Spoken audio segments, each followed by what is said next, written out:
Hi, your friendly neighborhood gypsy here, coming at you tonight with Mad Hatter Tea Party Arts painting Spellbound Sisters. This one is going to be fun to do. This is going to be a blast.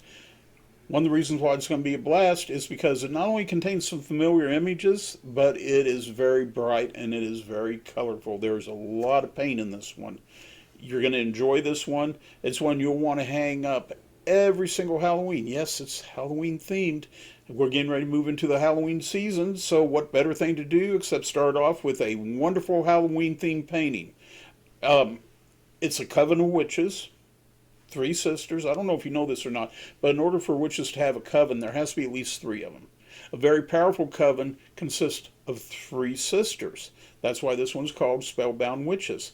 Now, a lot of things in this painting are going to seem very familiar to you, and I hope you understand why. I can't tell you what the inspiration for this painting was, but you'll figure it out when you do the painting. Anyway, you're going to enjoy doing this painting. You're going to enjoy hanging it up in your home every Halloween, and also be aware that for the next few weeks, every single Mad Hatter Tea Party art painting is going to be Halloween themed because, hey, let's face it, we're in that season, you know. So I hope you enjoy doing this. What I'm going to do is I'm going to walk you through like we usually do. I'll walk you through how you do your stencil, how you pick your colors out. I'm going to show you what colors we're going to use. I'm going to show you what brushes. I'm going to show you everything you need in order to do this painting. Now, you probably went ahead, which you should have if you're watching this video. You did. You purchased the video. You found out what kits you need, whether you're doing the tutorial or whether you got a kit. You have every tool that you possibly need in order to be able to do this painting. The other tool that you need is me, because I'm going to walk you through step by step how to do it. Anybody can do a painting. All you need is some guidance. And that's why I'm here. I'm here to give you some guidance. So without any further ado, let's go ahead and I will show you the tracer for this, and I'll show you your supplies that you're going to need, and let's start doing this painting because this is going to be a fun one. I'm telling you, I'm excited about this one, okay? So let's get started. Here we are with Spellbound Sisters. Now, right here, this is the canvas. This is an 11 by 14 inch canvas. You can see I have my tracer on here. What I did was, after I did my tracer, carbon paper tracer, you should have downloaded the 11 by 14 split tracer, taped it together, taped it to your canvas with carbon paper between your tracer and the canvas. Then traced out over your design, pulled it back, and you have the design on here. Now what I did with this particular one, because there's a lot of background going on in this one and it's a swirling kind of background, what I did was I used a Sharpie, just regular old, right there, Sharpie, right? And I traced, after I did the carbon paper tracing, I traced over the carbon paper tracing with the Sharpie so that I can still see these lines through the painting. You'll want to do the same thing because you're going to need to be able to see these lines. Now, things that you're going to need. You're going to need, of course, a cup of rinse water. This is my favorite cup, you can tell. I've used it a couple of times. You're going to need a wipe cloth, okay, paper towels or a wipe cloth. You're going to need a palette. Now this is my favorite palette. This is my little Teflon cutting board, $1.99 from Walmart. You can use a paper palette, or if you have a regular palette, I mean, you can use that too, but this is the palette that I always use. Love this palette. My fave. And, oops, I put it the wrong way. Let me flip it back around. And then you're going to need 3 brushes. This is a 3/4 inch brush, flat brush, okay? Number 12, art brush, flat. You're going to need that. You're going to need a round brush. Now this one right here, this is well used. This is a number 8 round brush. You're going to need that. And you're going to need a liner brush. This is just a little number 1 liner brush. It's nothing fancy. Just a little liner brush. You can see it there. And you'll need that. You'll also need a cup of water so that if you get thirsty, you know you have something to drink. That's so good. Then you're going to need your paints, okay? You're going to need titanium white. You're going to need true blue. You will need golden yellow. You're going to need natural bluff, or natural buff, I mean, natural bluff. You are going to need Tuscan red. You're going to need Citron green. You will need burnt umber. You're going to need Kelly green. You will need dragon fruit. You will need, now I can't pronounce this one, I'm going to give it a try, okay? Dioxazine purple. Dark purple. You're gonna need jack-o'-lantern orange. It's a darker orange. You will need wild orchid, and you will need lamp black. Now you notice that these are Deco Art Americana paints. That's what I prefer to use. They're thicker paint. They go on nice and smooth. You can use any craft paint that you want to use to do this painting. This is what I prefer to use, but just make sure whatever you do, whether you use the Deco Art or you use some other craft paint, at least get close to the colors I just outlined. Now you should have a supply list, and it outlines the colors on there, so that'll help you when you go to like the art stores like Hobby Lobby or Michael's, you know, or wherever you get your art supplies at. You can take that list with you and you can pick up what you need there. But Deco Art's what I prefer. Alright, so what we're going to do is we're going to start this painting. Now, first thing that we're going to do is we're going to take our 3/4 inch brush. And this one's well used. I mean, you can tell it's well used, and I always kind of fluff it out here before I use it. We are going to take the golden yellow, and always make sure that you shake your paints up before you open them. You'll want to shake these up. So shake it up. Put a little bit on your palette. You don't need a whole lot, so don't get crazy, okay? You can always go back and get more paint if you need it. So just don't get nuts. Then what you want to do is you want to kind of pull this out. See how I'm pulling it out there? Kind of smooths it out a little bit, and make sure you get both sides of your brush when you do this. Just pull it out there. Just go on the edge and pull it out a little bit. You don't have to, don't sweep it across here. You just need to pull it out just a little bit like that. Now we're going to start right here in the center, okay? So what we're going to do is we're going to come here in the center, and I'm going to make a circle. Just like that. I'm going to come back in and grab some more of my paint, and I'm going to fill in that circle.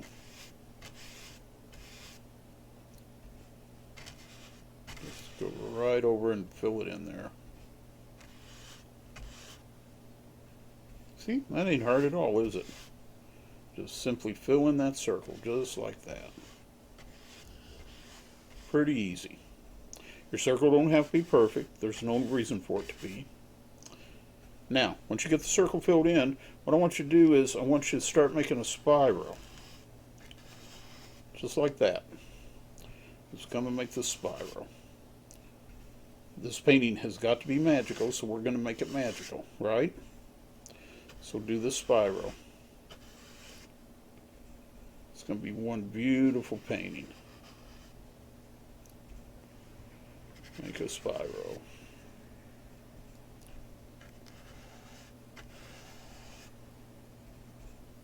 Keep going. Spiral that out. Just like that.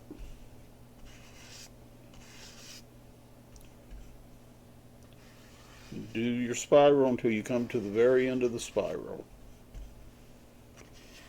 Keep going like so. Come down here. And finish your spiral out down below. Just like that. It don't have to be solid. As a matter of fact, it's better if it isn't, okay? So you have your spiral going. Now what I want you to do is I want you to take your citron green. Remember, like I said, always shake these up. Make sure you shake them up. Give it a little shake up there. Put a little bit on your palette. And then I want you to, don't clean out your brush. Leave your brush with some yellow in it, okay? Pull this out just like you did with the yellow. Just like that. And then what we're going to do is we are going to spiral out from the yellow. We will take and come here, like so, and we're going to spiral out. Just a little bit of that citron green. Just want to pick up a little bit in here. I'm going to have to put some more on my palette there. But we want to spiral out with that citron. Oh, I'm grabbing the white. I'm colorblind. Oh no. What happened? Where'd my citron green go? There it is. Pretty bad when you lose paint, you know. Alright. Get some more citron green there. Okay. And we're just going to, like I said, remember, always kind of pull it out there a little bit. I'm just going to come in here. And we're just going to spiral.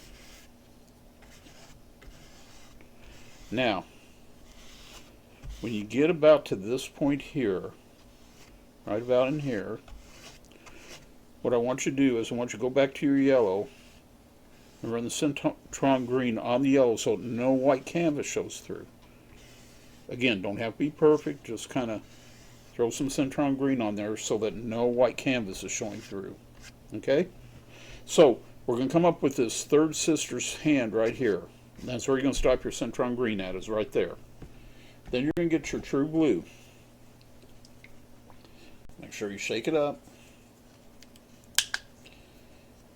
And what we're going to do is we're going to take a little bit of that true blue. This is where it gets tricky. This is going to be some blending.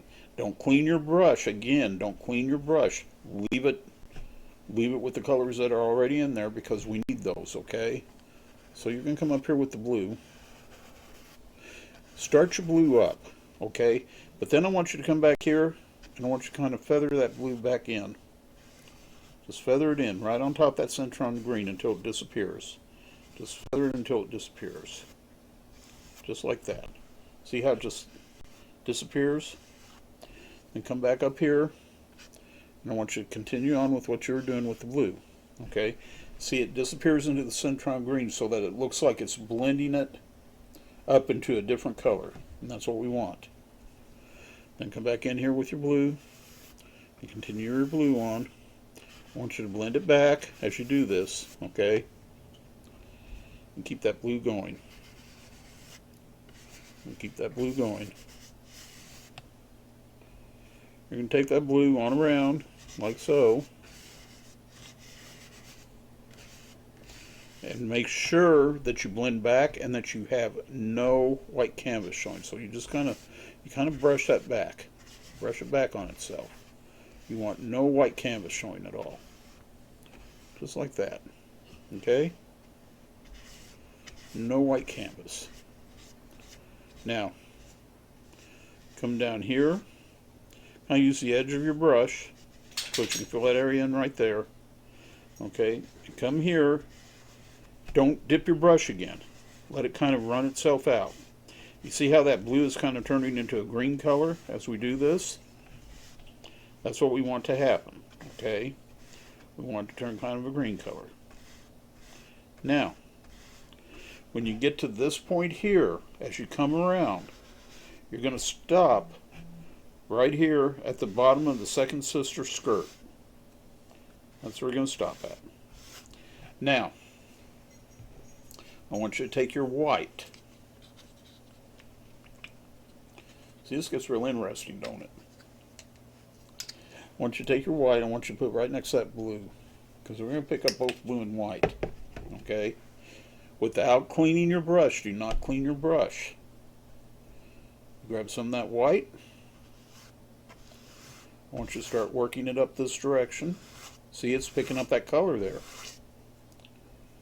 And then when you get it worked up this way, I want you to come back and I want you to feather it back into the blue that you put here. And feather it back to where there's no white canvas showing. That's very important. You don't want any white canvas showing through here. So you're just going to feather that back into itself, okay? Just like that. See how I just kind of feathered that back in? Now, you can grab your white again without cleaning your brush.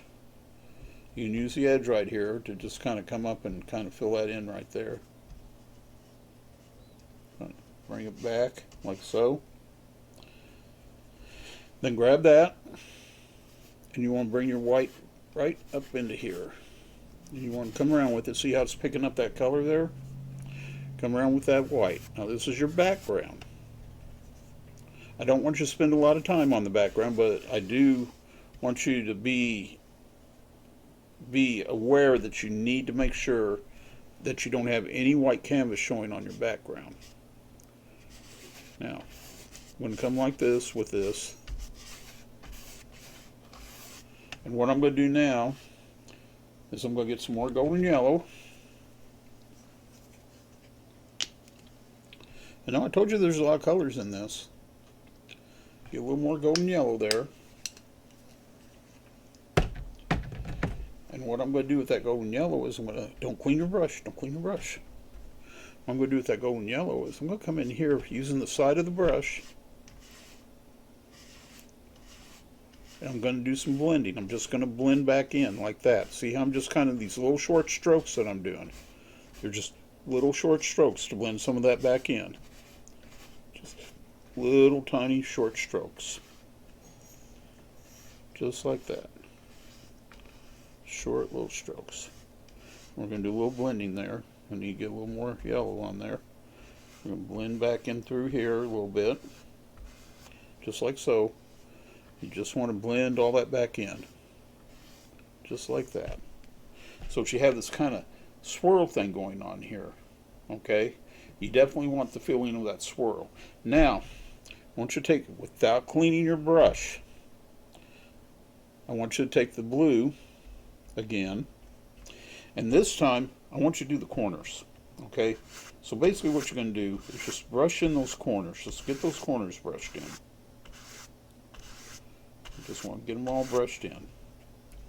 Without cleaning your brush, just brush in those corners.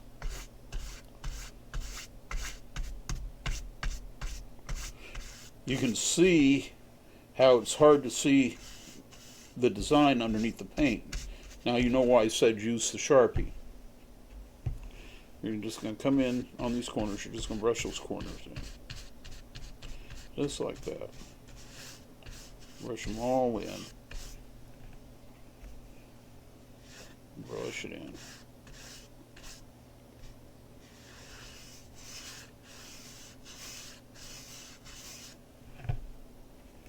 Just like that. Just brush them in. Don't worry if you're showing any canvas through here right now. We're going to take care of that in a minute, okay? What I'm concerned with is you getting these corners brushed in. So do the same up here. You want to brush those corners in. Get them brushed in. Just like so.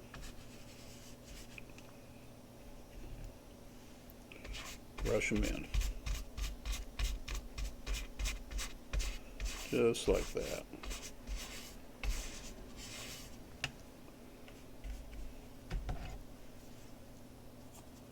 Need to get a little more of the blue.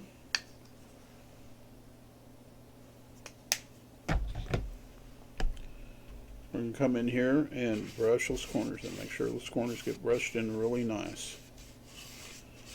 Okay, now after you brush the corners in, remember I told you not to worry about if you had any canvas showing through here, right? You don't have to worry about that. What you're going to do, without cleaning your brush, grab a little bit of that citron green that you have left there. What I want you to do is I want you to blend that citron green back into the blue. So you're just going to grab it, you're just going to kind of blend it back into the blue, just like so. Covering those areas of the canvas that are showing. Just blend it back in.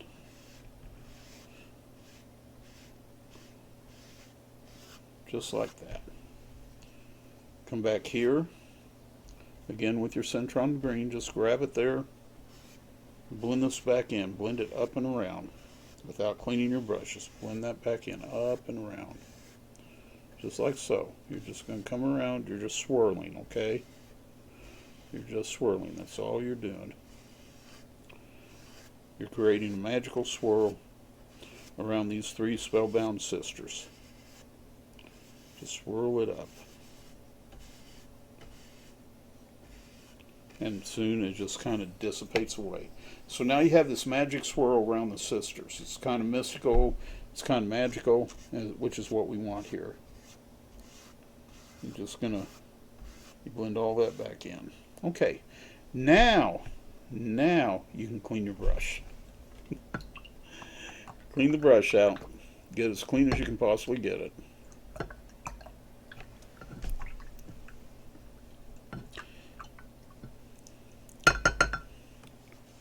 Okay, next thing we're going to do is I'm going to get some more of the yellow. We're not done with the yellow yet. I bet you thought we were done with it. Nope, not quite. So we're going to get some more of the yellow. Now the brush is clean, okay? We're going to come back in here, and all we're going to do is we're going to pay attention to any areas where you think canvas is showing through. You're just going to kind of brush that yellow in there. Brush over what's already there. Don't worry if you hit the greens or the blues. That's just fine, because this is all blending.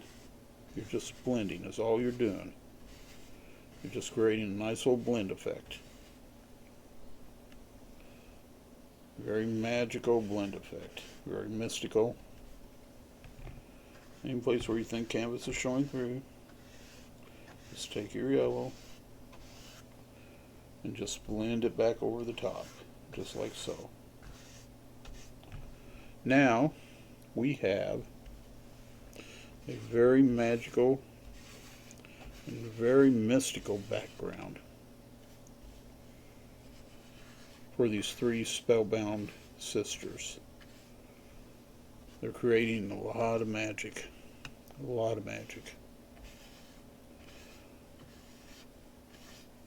Look at that.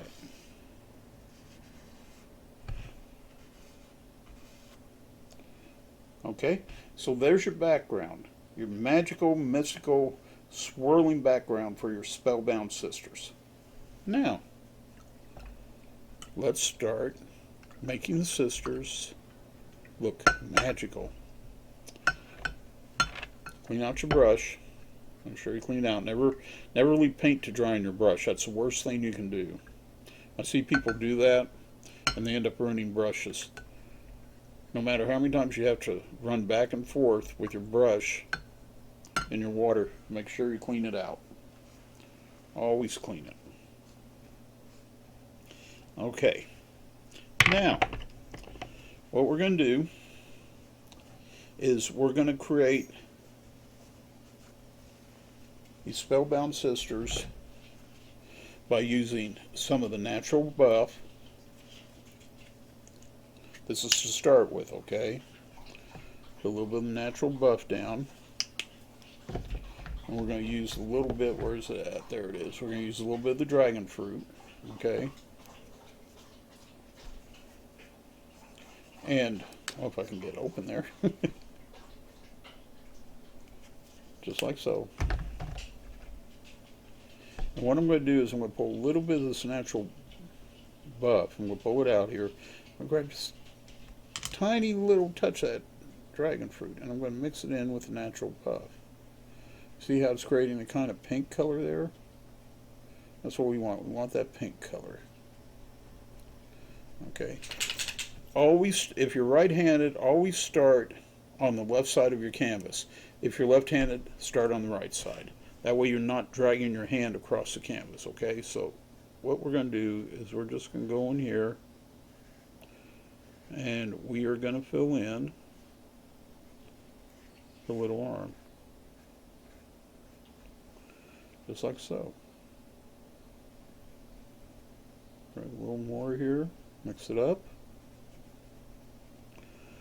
And fill that arm in. Just make sure that arm is nice and filled in, just like so.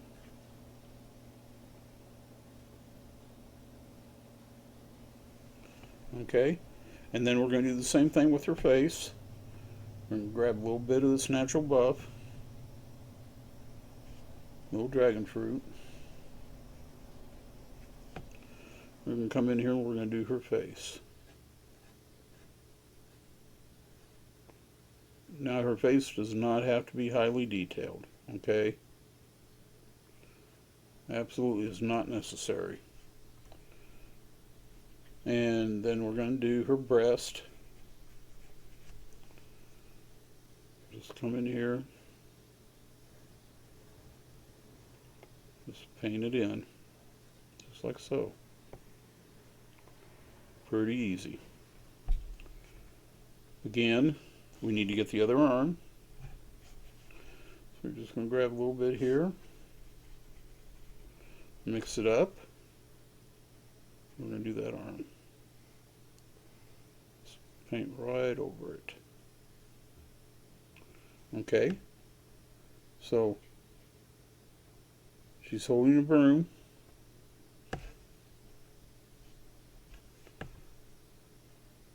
Or choice of transportation.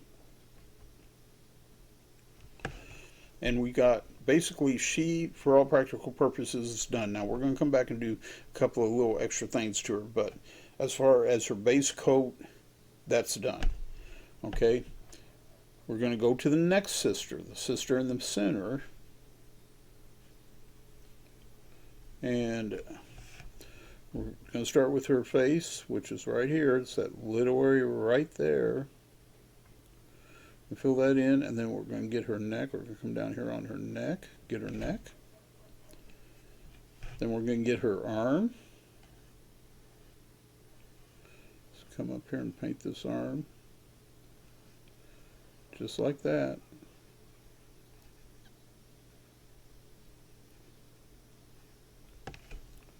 Get the hand painted.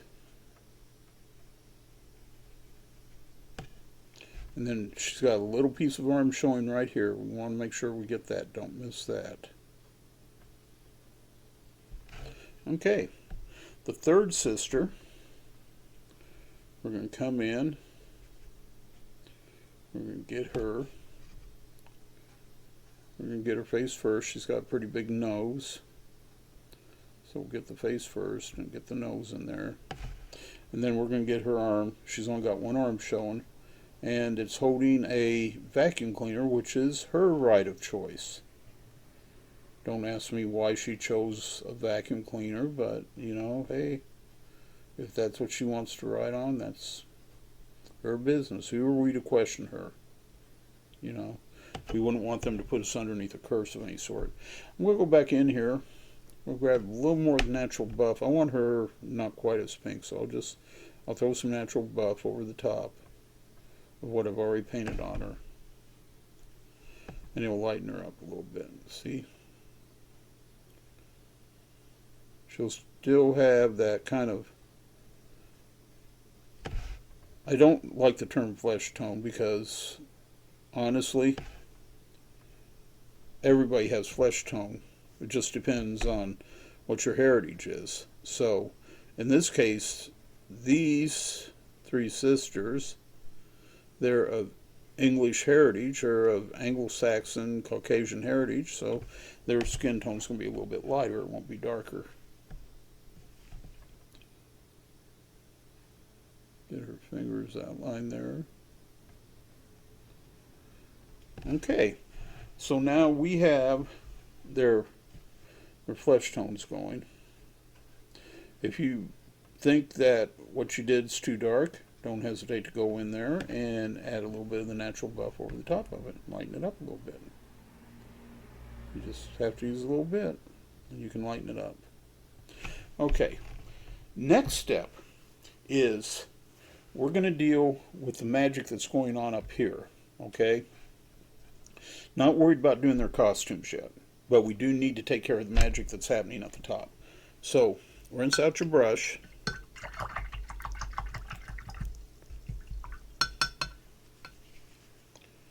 course, clean it. Then what we're going to do is, you see the swirl that's going on right here? Okay, we're going to take some of the true blue, we're going to take some of that white, we're going to mix it together, and we're going to lighten that up quite a bit. Just like that. We're going to lighten that up really nice, just like so. Okay, and then the swirl, what we're going to do is we're going to come right over the top of it, just like that.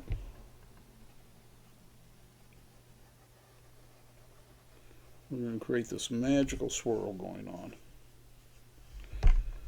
using that true blue and a little bit of white to lighten it up. Just come around, follow the swirl around, just like so. Don't forget to get the other end of the swirl. Come down, and we're going to come around.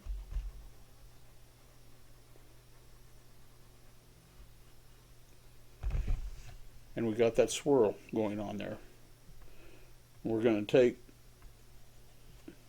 and the spell coming off the first sister's wand, what we're going to do is we're just going to come in here and we're going to lightly touch our brush. Just lightly touch it. Then come in and follow that around. Just like so. Just like that. A little bit of that blue. And then come up and around. Just follow it up. Like so. Just gonna look at that little magic swirl there. We're going to come here. We're going to come up like so.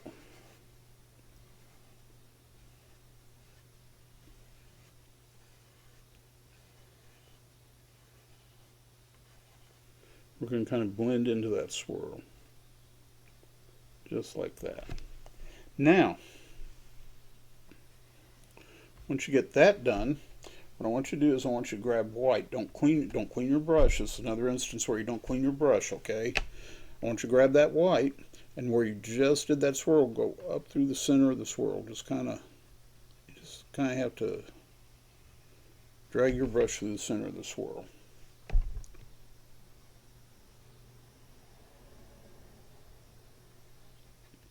Just like that. Leave some of that blue showing. You want some of that blue showing. And you do the same thing over here with this line here. You're going to come up through the center, just like so, and bring that up. Gives it a more magical feel. Do the same thing here.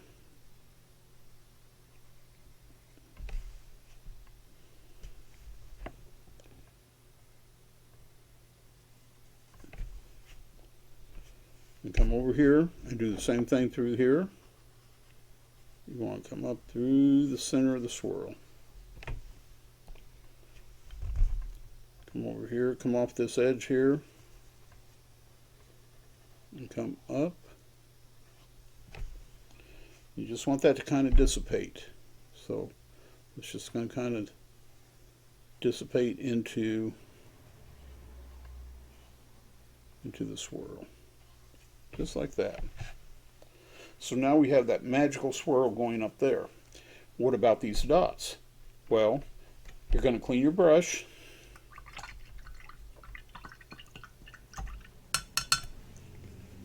For me, this is where it gets fun, because you get to play with this a little bit. You can grab your white here. And you're just going to come in these dots and you're just going to fill them in just with white. Just put white in them. Just like that. Little magic dots. Just fill those dots in with white.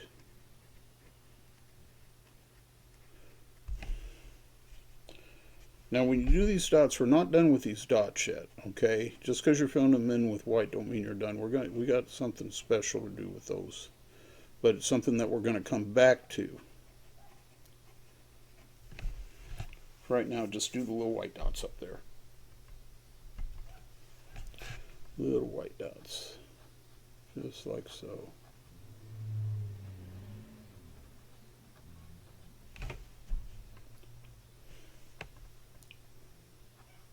Said we'll come back to these, so don't think they're done, because they're not.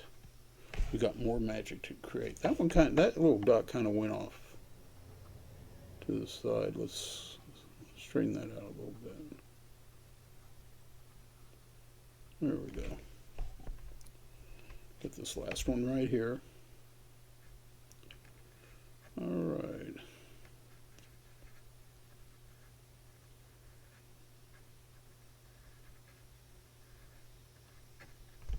Okay, so we got those little dots right there. Now, our next step, you can see these 3 dots right here, and we got dots right here. I also noticed something that we need to take care of, so I'm going to grab a little bit of this white, and right here on the edge, I'm just going to kind of hit that edge.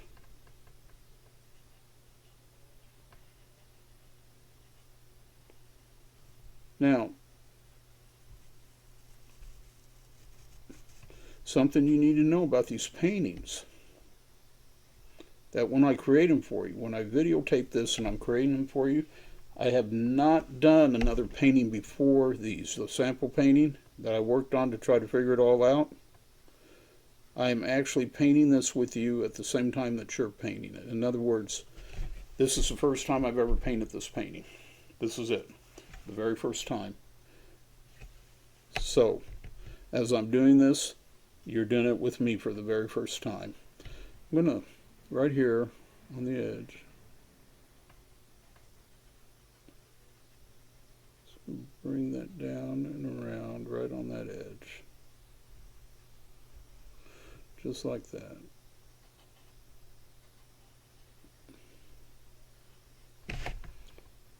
Put a little bit of white right in here on this side. Then we're going to do the same here. I'm going to come on the edge, and let's see, what edge do I want? We'll do this edge here. I'm going to come right on this edge right here. And run a little bit of white there on that edge, like so.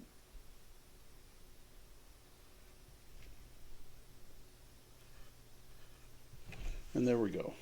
Okay, I like that. I hope you like it too. Now, let me get a little more white.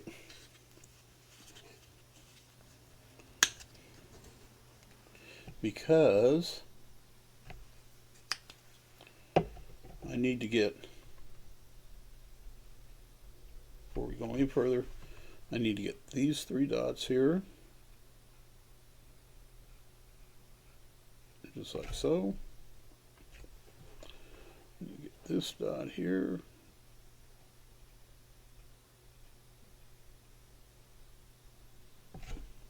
And I need to get this dot here.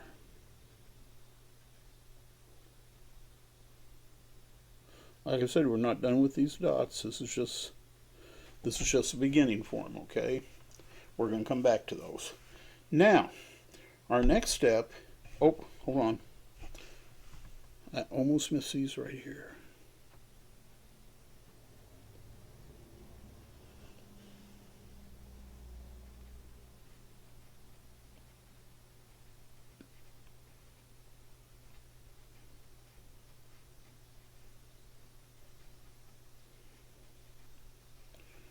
There we go. All right, so we have those dots there.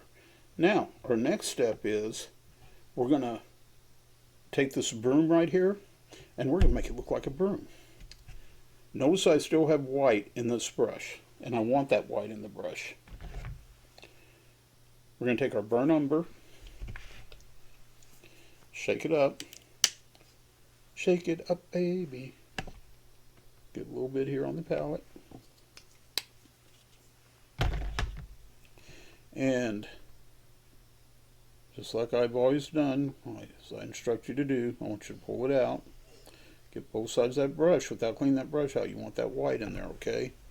And we're going to come right here, and we're going to do the handle of that broom.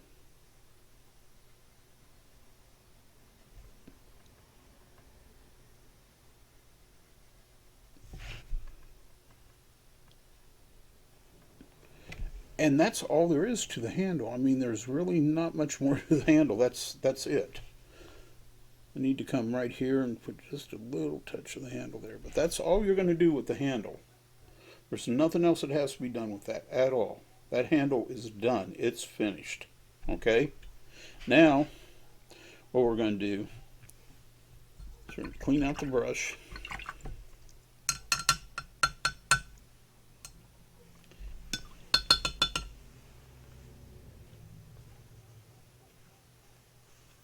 And we're going to go to the liner brush. We're going to put the straw on the broom. Now the way we're going to do that is we're going to get some more of our yellow. See how colorful this is turning out already? That's what I was telling you. This is an extremely colorful painting. So what I want you to do is I want you to get some of that yellow onto that little liner brush and contour that liner brush around. Then I want you to grab some of this burnt umber, twirl your brush in that, twirl it out. And then I want you to go here on your broom and starting on one edge, I want you to kind of brush down like that. And then come over on the other side and brush down like that. Give yourself a boundary on both sides, okay? Grab some of the yellow, grab a little more burnt umber, mix it up there. And then I want you right next to what you just did, I want you to do another line, just like so. And do it here too, do it on this side. Okay? Grab some of your mixture there, come through here, and come down. Now, you may be tempted just to fill that in solid. I'm telling you, do not do that. And you'll see why. First off, what this does, it adds a texture to the broom. A nice little texture. That's the first thing it does. Second thing it does is it gives you a guideline for what we're going to do next. Grab a little bit of this. You're going to need that guideline, trust me.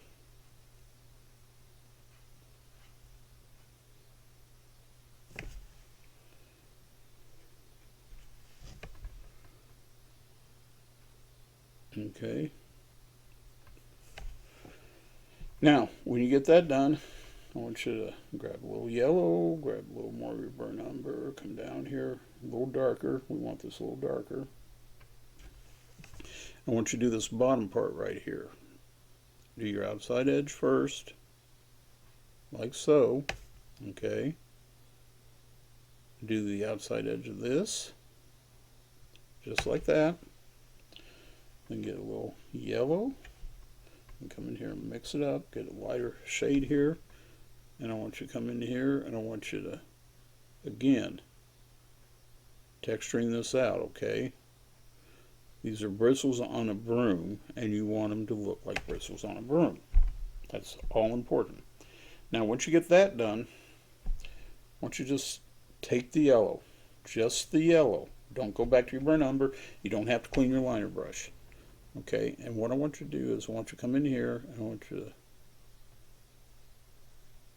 kind of streak that down like so. And once you have that streak down, I want you to come back again, go back over what you just did, and streak it down again. And see, now it looks like bristles on a broom. You're going to do the same thing here. You're just going to streak it down. Just streak it down.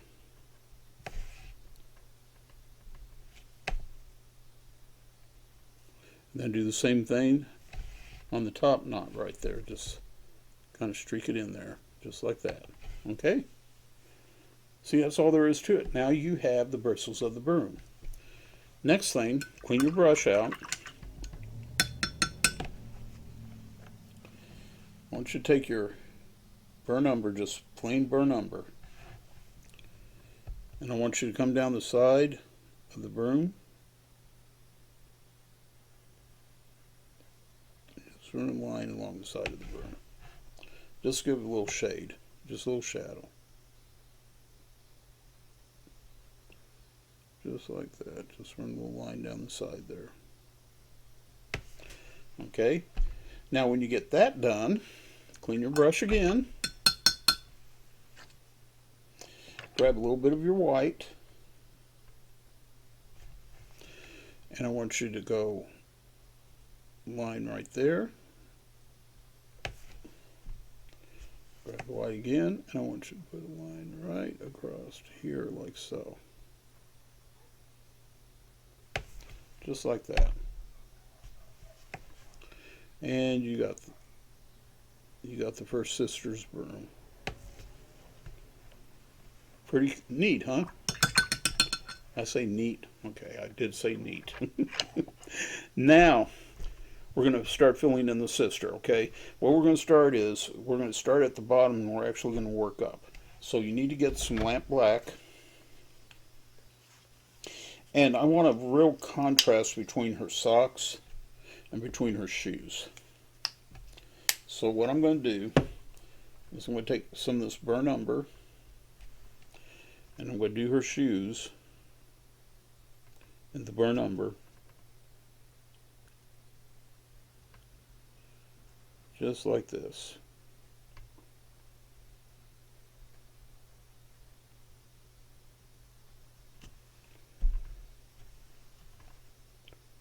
I'm going to get this shoe. Do it in the burnt umber.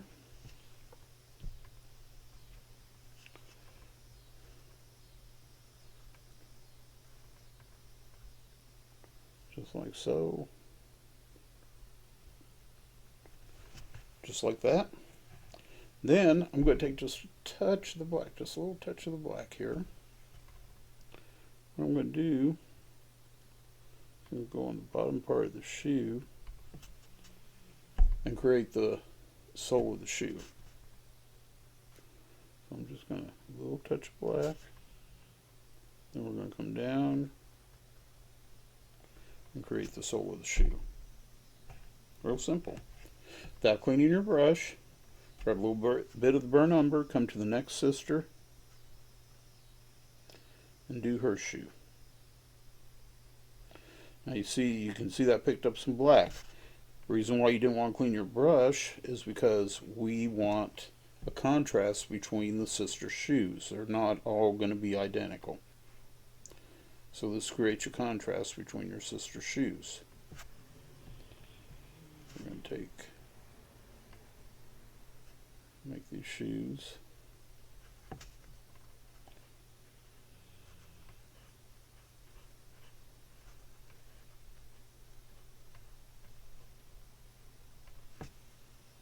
And then we'll do the last sister. We'll just use the burnt umber. And come in and do her shoes.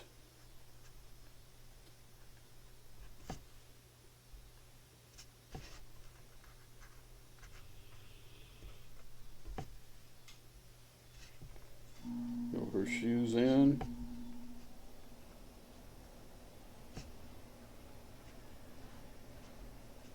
Just like so. Just like that. Then you're going to grab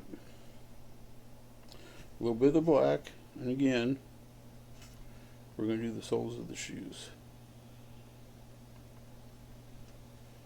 Just to give them a little contrast there.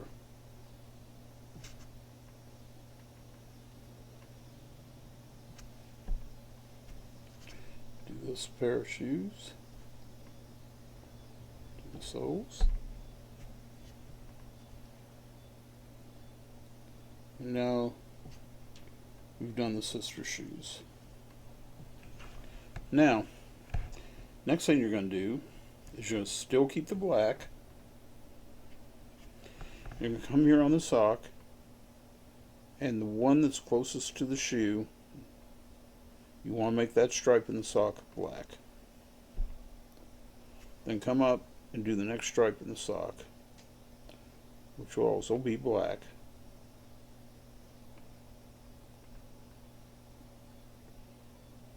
Just like so. Come here and do the same thing here. You want to put the stripe that's closest to the shoe, you want to make it black. Then you come up, you make the stripe, next stripe, skip a stripe, and make that next stripe up black. Just like that. Okay? That easy. Do the same thing with the other sisters. Now, in this case, there's not a stripe closest to the shoe. We don't want to fill this in black. So what we'll do is we'll take right here, we'll do this black, like so. And then we're just going to come down here and we're just going to put a black stripe right there. Just a little black stripe right there. Just like so. And we'll do the same thing. There's no way to put a black stripe there, so don't worry about it. We're going to make this a black stripe here, like so.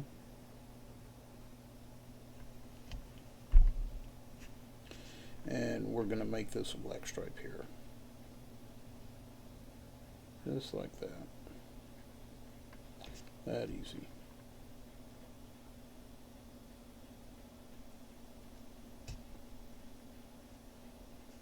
Okay. Once you have that done, clean the brush out. We ended up with a little boo-boo down here that I'm going to correct right now.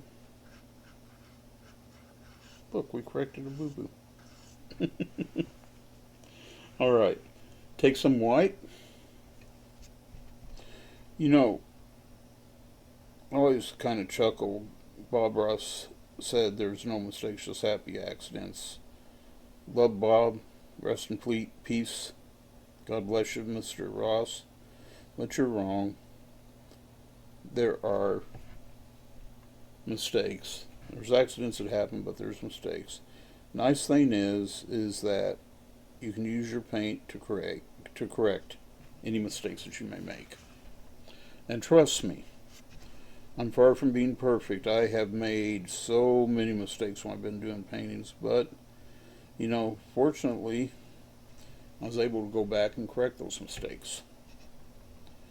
I definitely don't want to do any mistakes when I'm doing these Mad Hatter Tea Party art paintings, because I want you to see it in real time as I do it. I don't want to have to pause the video and go back and correct something. That's really the last thing I want to do.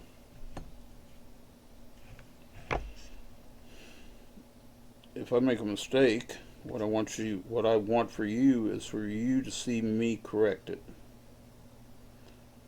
And I mean, it could happen. I can make a mistake, and then I have to go in and correct it. But if you see how I correct it, then if you make a mistake in your own painting, you'll know how to correct that mistake. Nothing hidden. So we're getting their little black and white striped socks taken care of here. I don't like how this one looks. I'll correct that a little bit. There we go. I like that better. Get this sock here.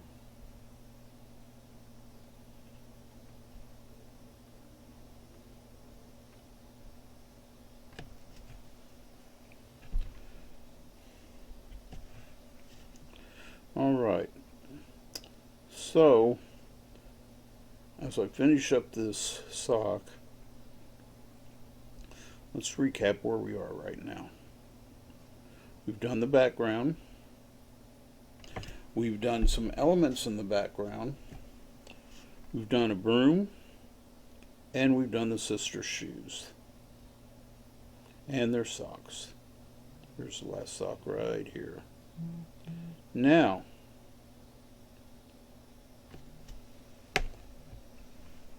We've also done their Caucasian flesh tone. Okay, their Anglo-Saxon flesh tone there. We got that. We did the swirls, the magical swirls there. So now what we have to do is we have to create the dresses and the hair.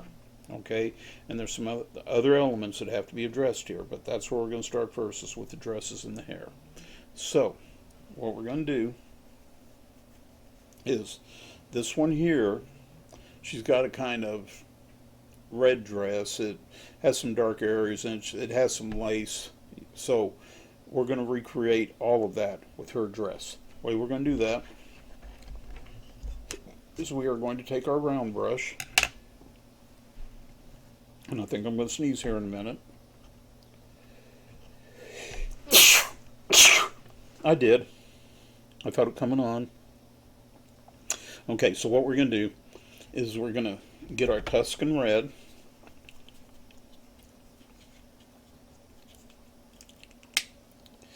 And we're going to create the lace. First thing we're going to do is we're going to put down a base coat of the red. Now,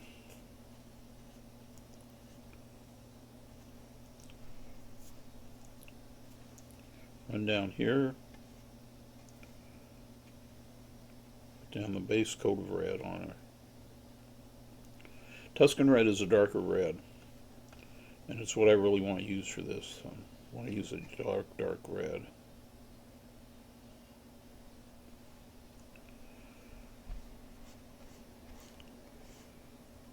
You just fill that in, just like so.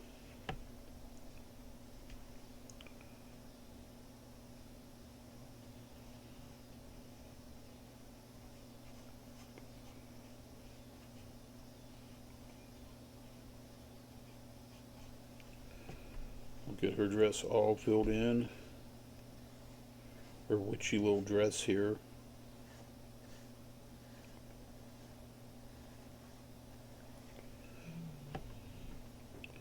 Okay, now pay attention when you fill in the dress. Pay attention how it flows. Try to get your paint to flow in the same direction that the dress does. It makes for a better painting all the way around. It really does. So just make sure that your paint kind of flows the same direction the dress does. Use a brush stroke like this to fill in a larger area when you get away from the edges, okay? Just a back and forth brush stroke. Use the tip of your brush, just the tip of it. Don't mash your brush down. Just a nice little back and forth brush stroke, just like that. Okay? You do that. Notice that the magical swirl behind them is showing through. That adds to the painting. That's what we want to do there. We want that magical swirl to show through here. That's why we did that the way we did. So make sure you get your edges. Look at those edges. Now,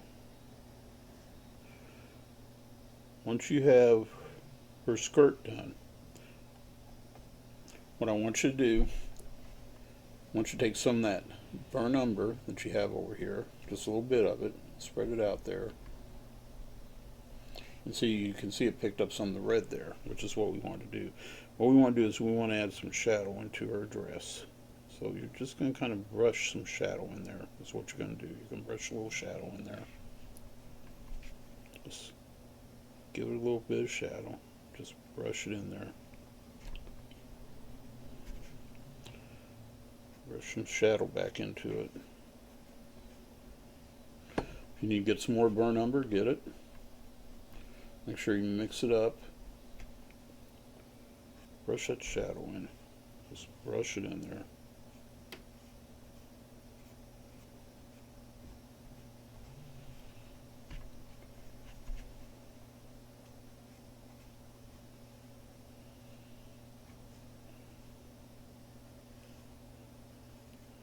Okay, so now you have this nice little brush shadow going on in there. Now, we're going to do her top. Her top is kind of lacy. Don't clean the brush. Leave some of that burnt umber in there. We want the top to have a contrast to the bottom. So by leaving the burr number in there, it creates just a slight, very slight contrast to the bottom.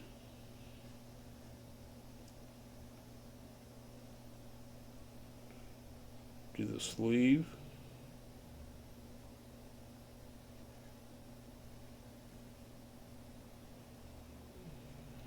Do the bodice.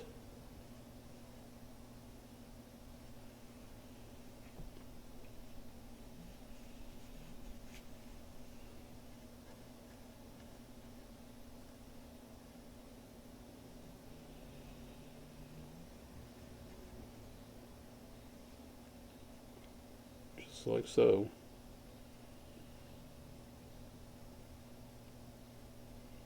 Make sure you get the other sleeve.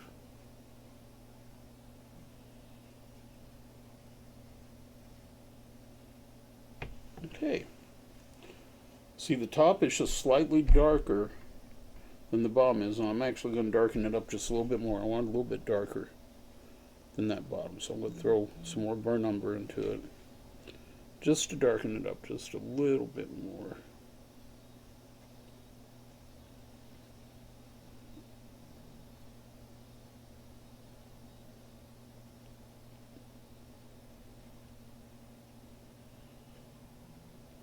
Just like that.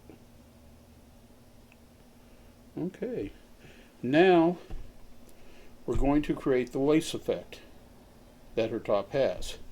The way we're going to do that, I'm going to clean out the brush here.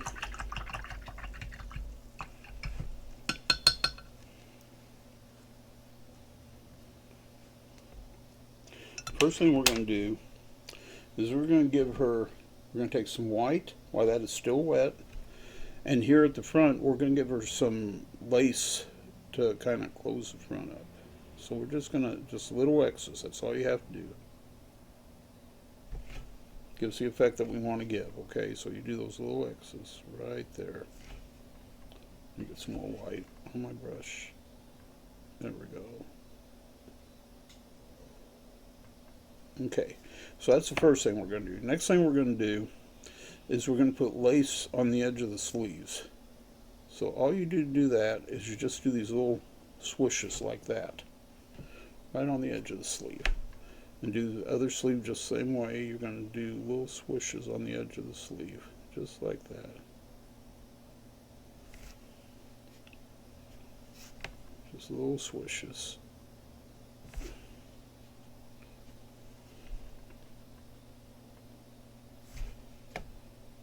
Give a little white on my brush. There we go.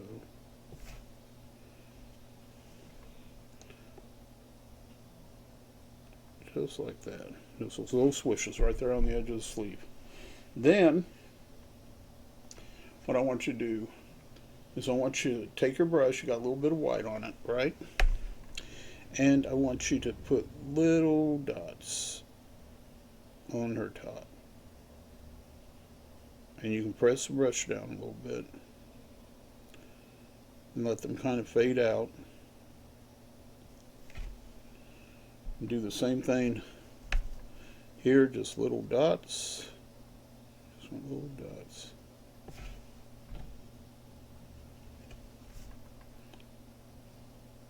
Dots on the top. Do it all over the top.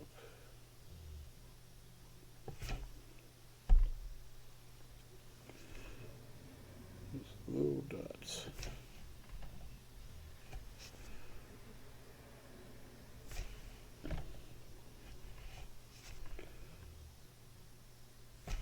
Once you get the little dots on there,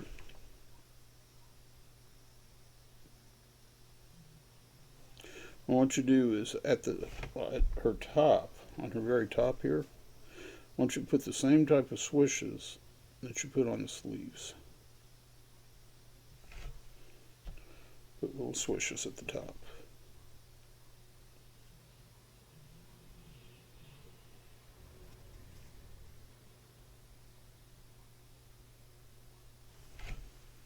Okay, just like that. That's all there is to it. So you create a little lace effect just by adding some dots. Just like that. Then at the bottom of her skirt, I want you to put the little swishes again, okay? So just right at the bottom of the shirt, just skirt I mean, with the little swishes. Right at the bottom.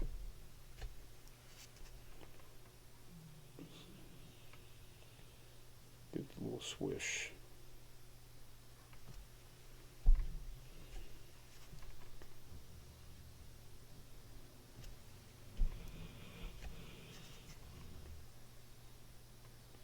Just a little swish.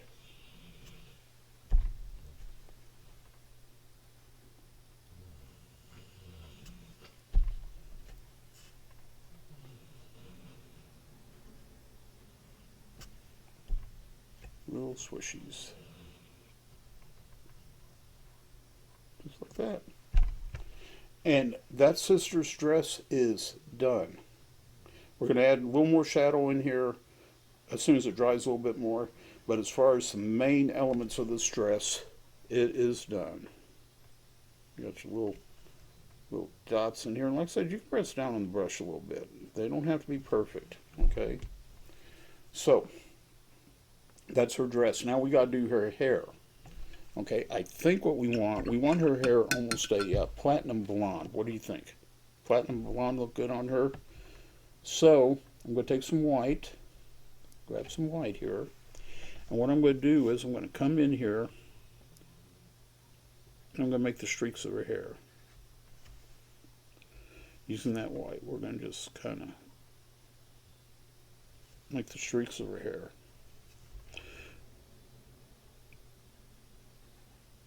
Just kind of make the streaks. I'm just using the liner brush to do this. I'm just going to make the streaks. I want to fluff out her hair on the end a little bit there. I'm going to do the same up here. We're just going to make the streaks of her hair. Let's get over in here.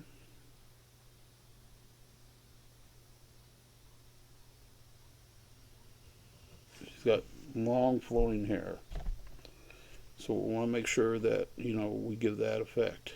You just kind of wave out your brush, wave out your paint as you do this. Let's give it a little wave. Just wave out the hair.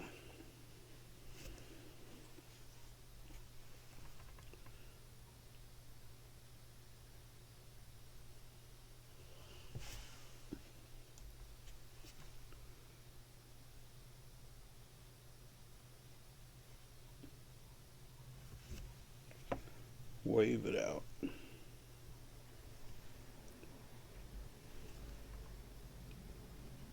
May have to go a little more white, like I'm going to have to do right now.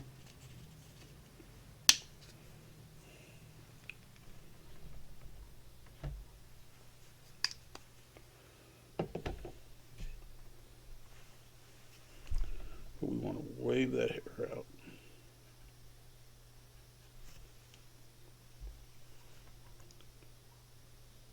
Now, once you get her hair all waved out,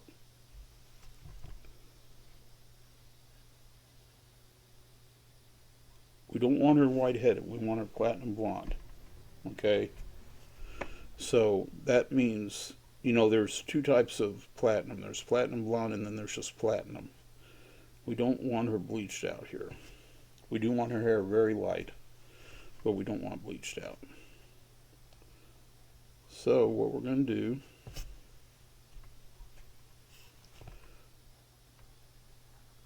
is we're going to come in here and we're going to grab some of this yellow without cleaning out our brush. And all I'm going to do, I'm going to lightly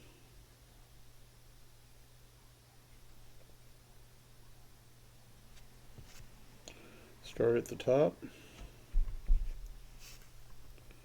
I'm just going to streak down. right over that fresh white, that nice wet white.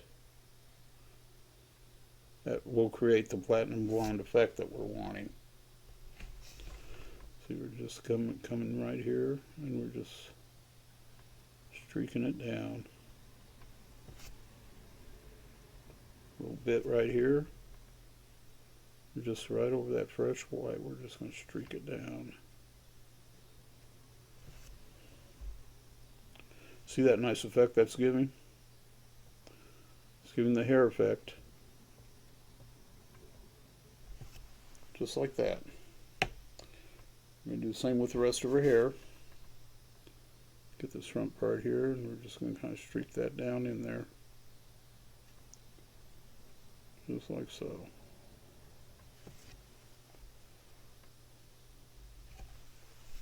Come here and we're going to streak this down.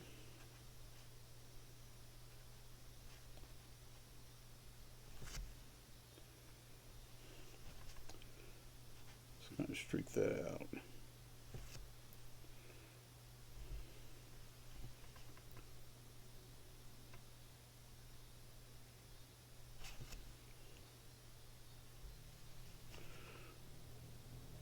Okay, almost got her. Now, once you get done doing the hair, see, look at that nice effect.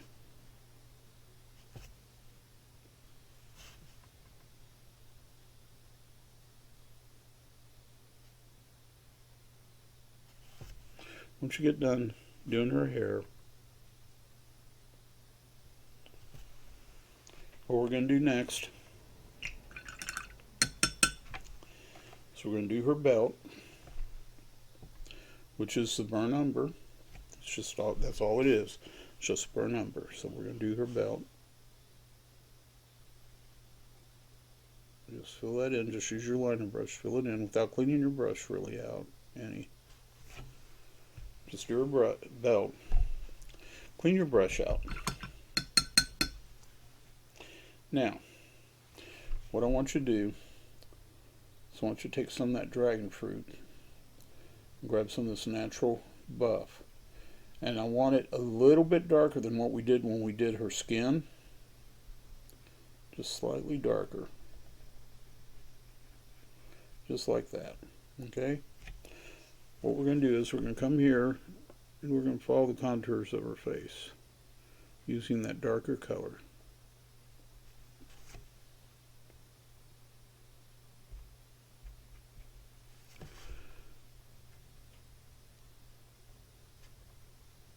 I'm just going to follow the contours of her face.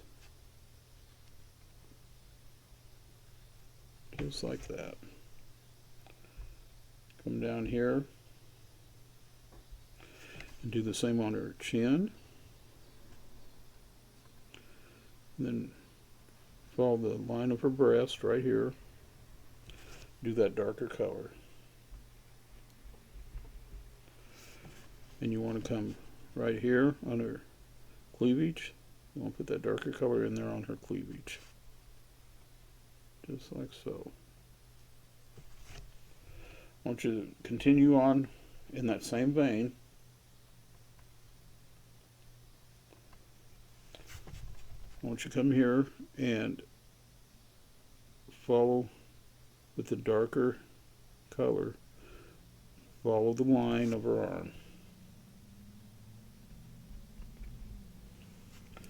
Follow the line of the arm. Just come in here and just follow it. Just like that. Just follow the line of that arm. Put the hand. Follow that arm down.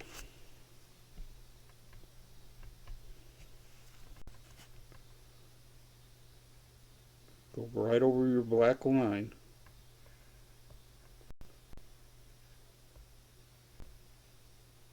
Swallow it down. Okay. Then I want you to do the same thing. Picking up a little paint there. I want you to do the same thing on the other arm. Okay, so just follow the arm with your darker pink color. Follow that arm up and around.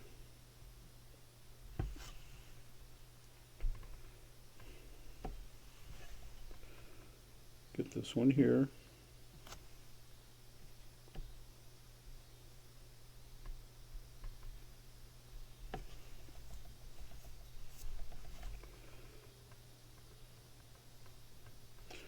Remember, she's holding the broom, right?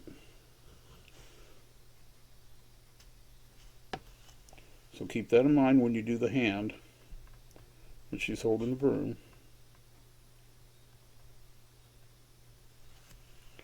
Now,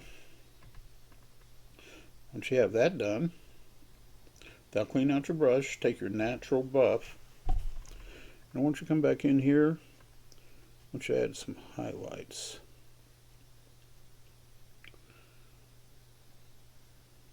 Just like so. Come in and add highlights.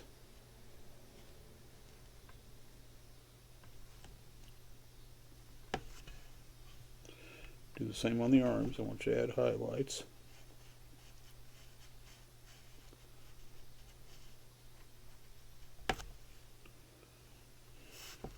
Do it on this arm too. Go in and, well, we need to do it on this side. Add highlights in there.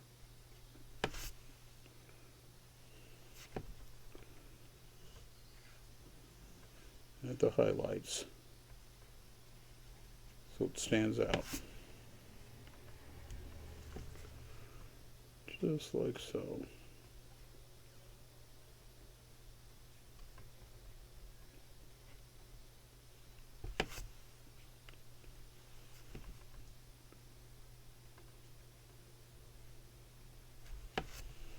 Okay. Pretty simple.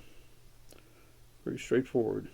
Now on her face, you're going to take your darker pink color and very carefully you need to make sure that her nose shows. Remember, she's a witch. Don't forget that. Give her some cheekbones. And she's done. Now, any place where you see any black showing through, like you see here, don't worry about it because we're going to come back to that, okay? But basically, she's done. Now, we got to do her wand. And her wand's just going to be white. That's all it is. It's a white wand. Make sure you taper it off at the end. Come up there and give it a little taper at the end.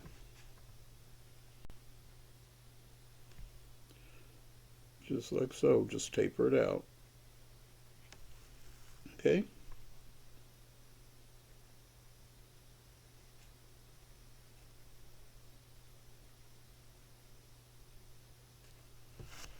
And there's a wand. Now, let's do the next one. The next one, where we did this one in shades of red, we're going to do this one in shades of green. Okay? So,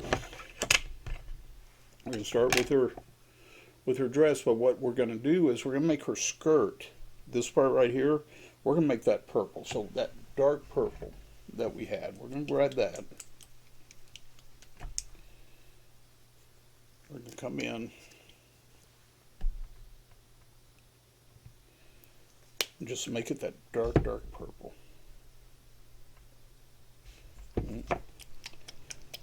I broke my own rule. I didn't shake up the paint. Shame on me. Let's try that again.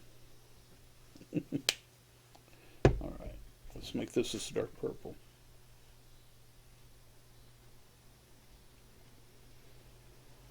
My daughter loves the color purple. No, not the movie, just the color. It's like her favorite color. She would have the outside of her house and the inside of her house painted purple if she could. Oh, it's just pathetic, I tell you.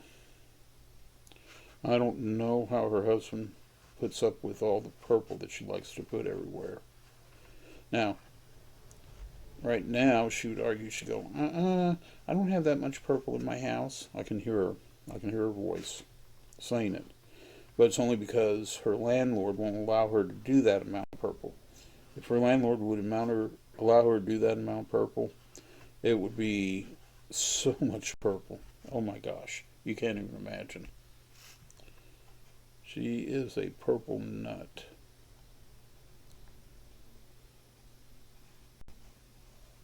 When she was a kid, she used to call grape soda purple. That was her name for grape soda, was purple. That girl, I tell you what, unbelievable.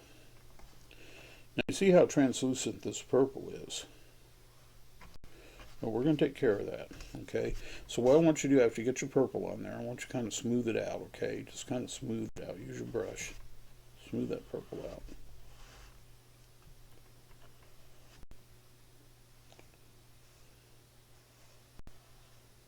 And again, I actually want some of the swirls to show through their skirts because they're mystical, they're magical. So I want these highlights that you see here in her red skirt to kind of show through. And I want the same thing with this. So just smooth the purple out. Okay? Once you get it smoothed out, I want you to grab a little bit of black. Just a small touch of black. Starting at the top, I want you to start working that black down to that purple. Just like that. Just work it into the purple. Kind of brush it in. You don't have to dip your brush again, okay? You just one time work that black into that purple because we want this a really, really dark purple.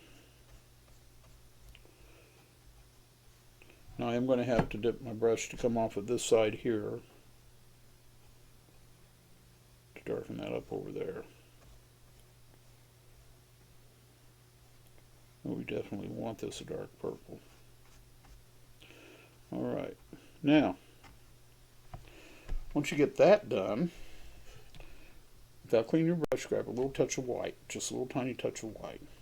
And what I want you to do is you kind of brush up and into the skirt, like so.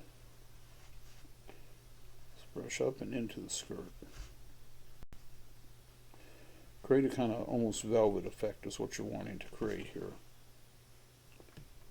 Just kind of brush it up and in. And do the same back over on this side. Just kind of brush it up and into the skirt. Do a little brush into the skirt, just like that. Just a little bit. Just kind of brush into the skirt. We want it to almost look like velvet. Just brush back up into the skirt. Just give a little brush up in there.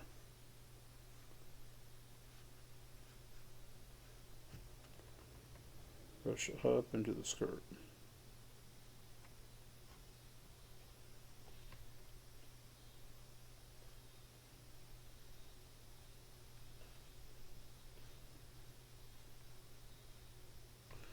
Just like that. Give it a little velvet effect. Isn't that a nice effect? Now, her top is going to be her little cape there. Throw, wrap, whatever you want to call it. It's going to be a dark green with highlights of light green. Now, the way we're going to do that is we're going to take the Kelly green. Need to clean the brush for this one.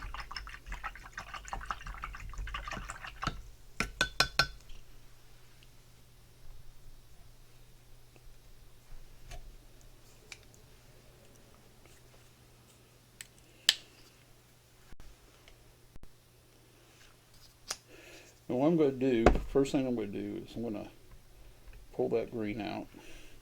And I want to do her whole upper coat in this Kelly green. Just want to completely cover that whole coat in Kelly green.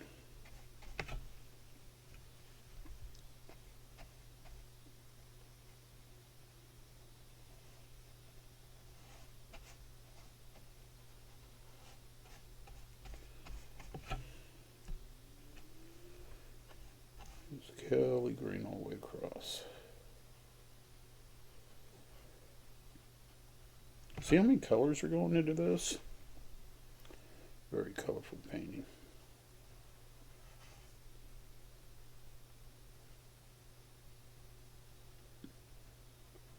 Come up here.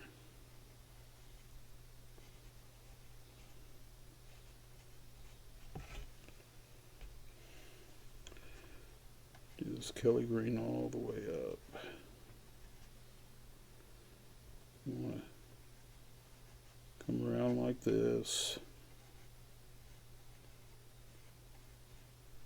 And fill this whole thing up with Kelly green.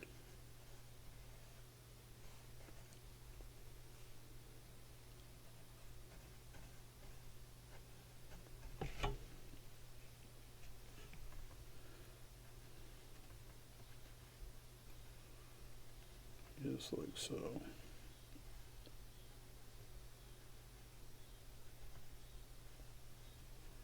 Don't forget the other sleeve of the cloak. Make sure you get this other sleeve over here.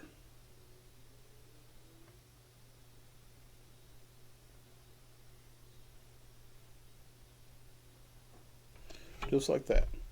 Now, once you have that covered in Kelly green, grab a little black. Just a little bit of black. Don't clean your brush out. Just grab a little bit of black.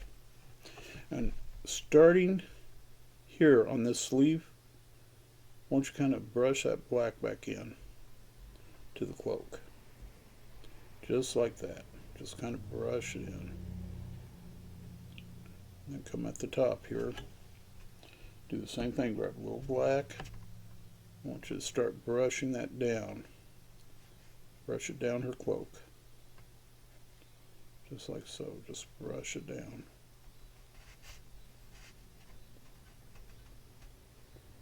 Just kind of let your brush flow. Let that flow. Blend it back. Blending's really easy. It's a matter of taking just a little bit of paint and going over the other paint that you have. And then you can blend it all back. Okay.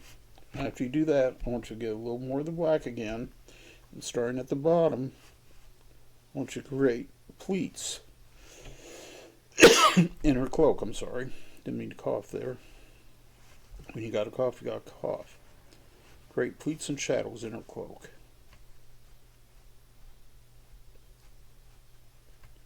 Just like that. Create pleats and shadows. Just come up, a little bit of black. You blend it back up and in. Come up the side, blend it back up. Make sure when you do this, that you get this other sleeve over here. Come on the underside of the sleeve. A little bit of black. And just blend it up. Just blend it up. That's all you do. Now, you have given her a darker green cloak that has pleats, it has shadows, it has waves, and it looks more real. Goes right along the line with her velvet skirt. And make sure you get these edges here. Always make sure you get the edges when you're doing this. Okay? So there. You have that. Now, we need to do her lighter greens. Now, the way we're going to do that is we're going to clean the brush. Because she does have some light greens in her cloak. We're going to get the Centron green. I need to put these back up. I have a real bad habit of leaving my paints out. I don't know why I do that. But we're going to get the Centron green.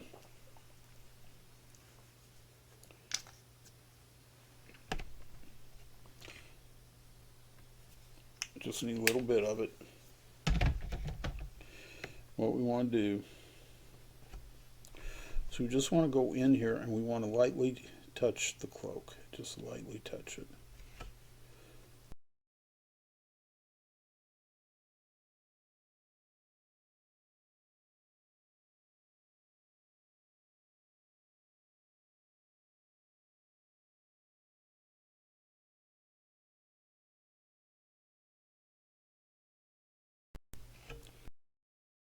little bit. You just want a little tiny bit. Just blend it back and up.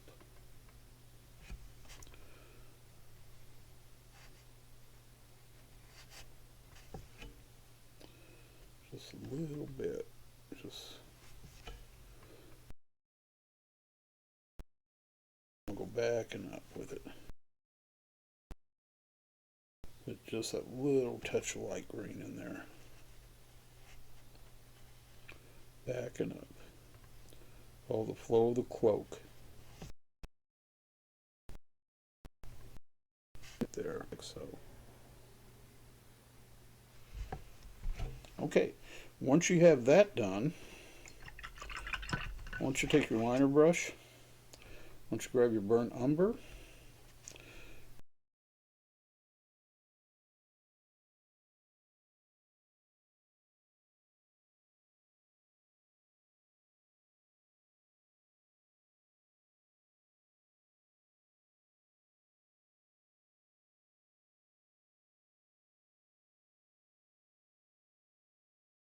and I want you to come in here and I want you to give her belt, do her belt.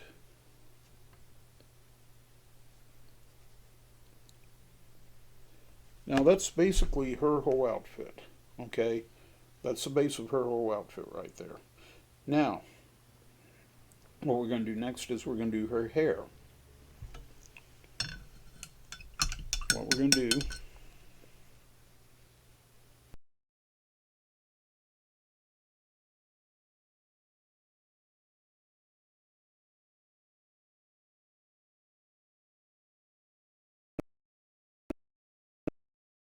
and we're going to go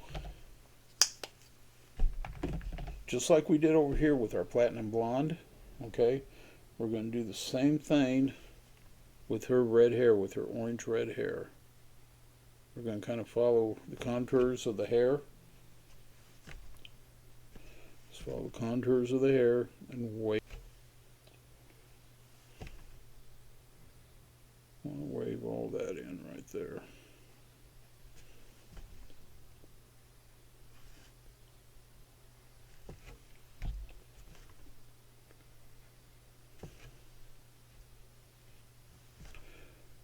Wave the hair in.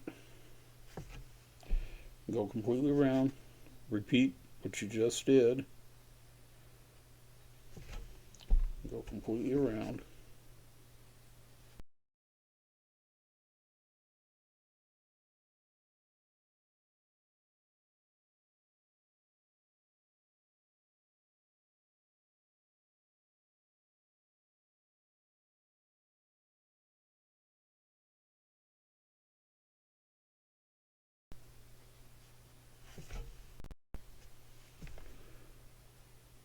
Wave it in there.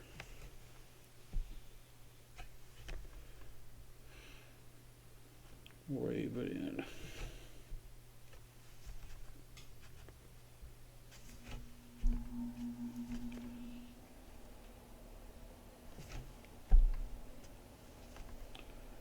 Wave that hair in there. Make your texture, make your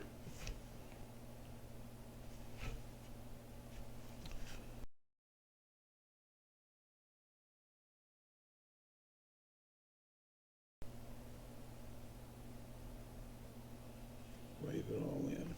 Okay. Now once you have it all waved in there, once you have all that done, then what you want to do is you want to come in with some white, just a little bit of white, and you want to follow your contours again. Just a little bit of white, just follow those contours. A little white. Just follow the contours.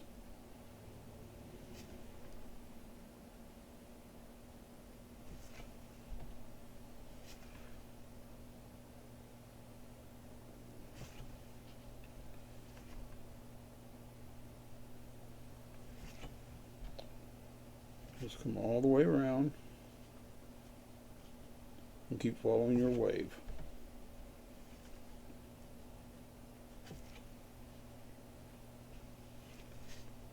Keep following the wave.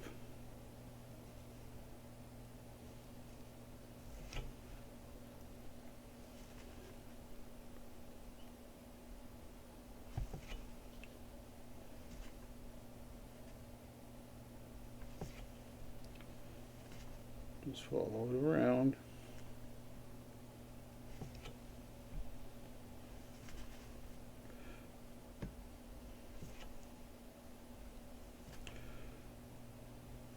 Just follow her wave there.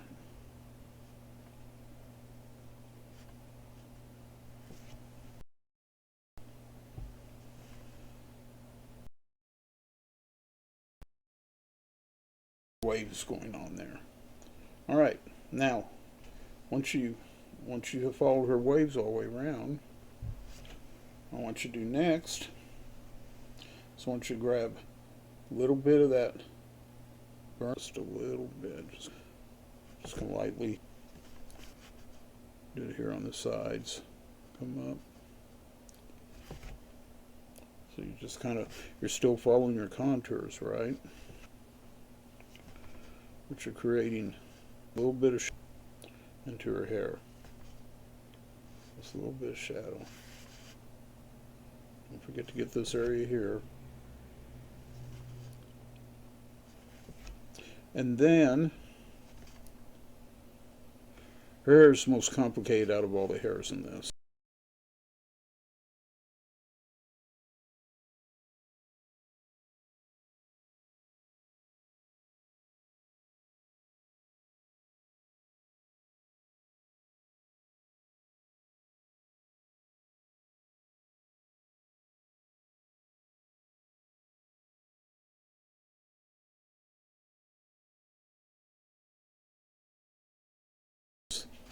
She's got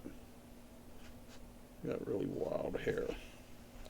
Then after you do that, clean your brush out. Come back in with your jack-o'-lantern orange again, because her hair is really orange. Okay, so you want this as orange as can be. What you're going to do is you're going to add some streaks in there. It's going to go in and you're going to put some streaks in. Just these little fine streaks. Just put little streaks in there. A little messy. That's fine. She's a little bit of a messy witch. Put these little streaks in there. You want that hair wild. And her hair is done. So now we've done the hair on two of the sisters. Now, just like we did with the first sister, I come in here and take some of the dragon fruit, some of the natural buff, mix it together, make it a little bit darker pink right there. And what we're going to do is we're going to come up here like so, and we are going to follow that edge of her face. We'll get her neck first, and then I'm going to come in here and I'm going to get her chin. We're going to do the same on her arm. Dark areas on her arm, so we're going to come up here on the edge of the arm and come with that darker color.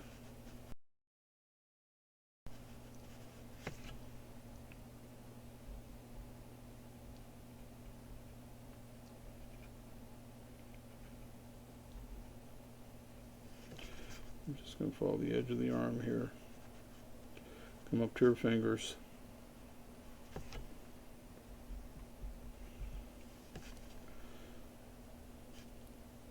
Make sure that her fingers show here, so you gotta get those edge of the fingers in.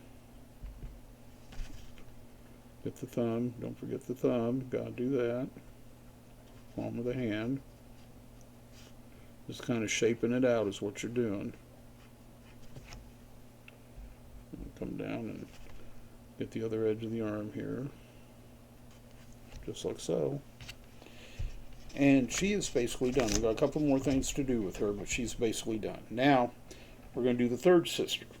Third sister has a bunch going on with her.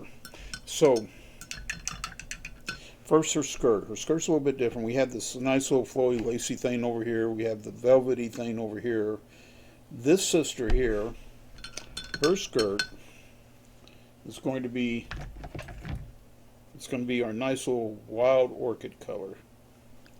Shake that up.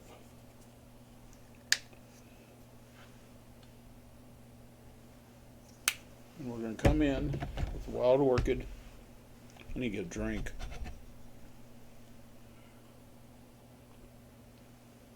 We're going to come in with that wild orchid. We're going to do this bottom skirt in that color. It's kind of like you did with the other skirts, just kind of brush it in. Now what makes this skirt fun is that it has a pattern. And that definitely makes the skirt fun. It makes it different from the other skirts because it does have a pattern where the other ones don't really have a pattern. This one does.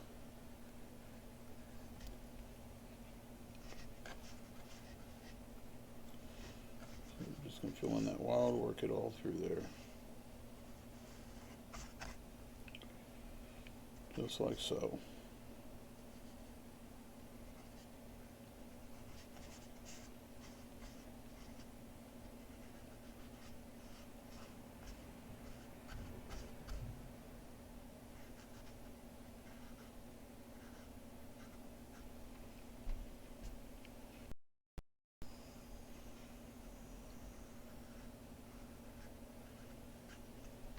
Okay? I mean, we have the base of our skirt now. Now remember I said this has a pattern, right? We're going to take this dark purple and we're going to make that pattern. First thing that we're going to do to create that pattern is we're just going to come across here towards the top. We're going to make one line, just like that. And we're going to grab a little bit more and we're going to come down a little bit and we're going to make another line, like that. We're going to keep doing that. We're just going to work down. It don't have to be a very distinct line. It just has to be a line. We're going to come down here. We're going to make another line across. Make sure that you coincide on the back side with that line so that you have, so that they look like they go together. Okay. And then we're going to do another line right here. We're just going to bring it across. We'll do another line right here.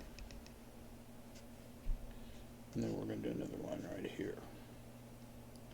Just like that. Oop. There we go. Okay, once you have those lines in place, once you take your liner brush,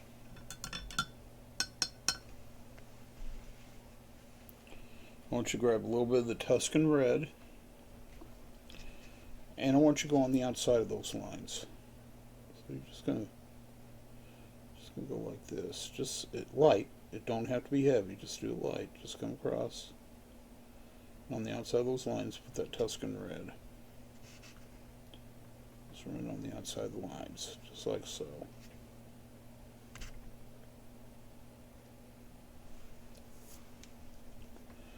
Just run it on the outside of the lines.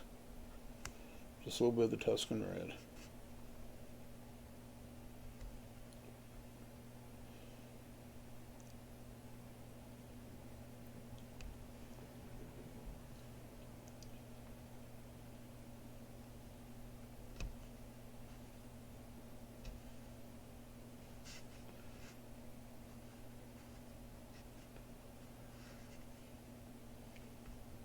Just like that.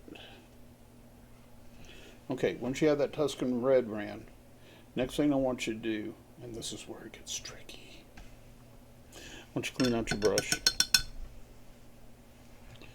and I just want you, with a clean brush, I just want you to come down, just flow your brush down, like so. Come over a little bit, flow it down like so. Do it again over here, flow it down like so. Again, flow it down.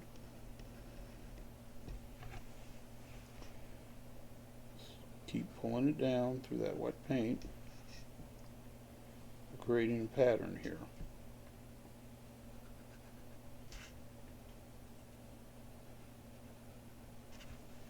Okay, So now you have the pattern of her skirt. Now we have to add the creases and the folds in the skirt, right? So what you're going to do, you're going to grab your round brush. You're going to grab a little bit of your dark purple right here.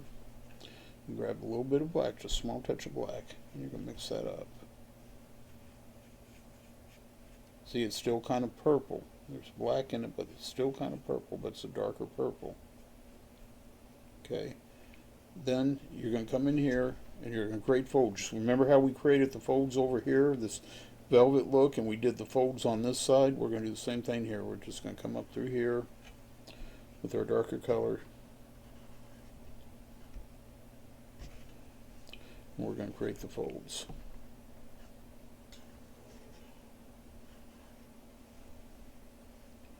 Let's get the folds in her skirt. Put some folds over here too.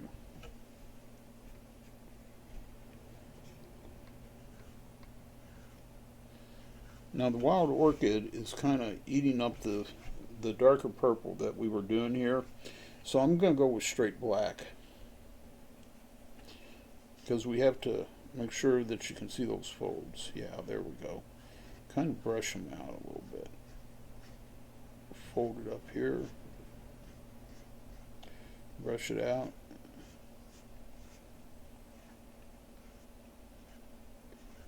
Come off the bottom there.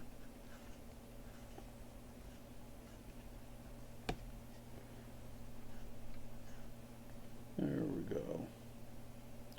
A little shadow in there. A little shadow on the edge of the cloak.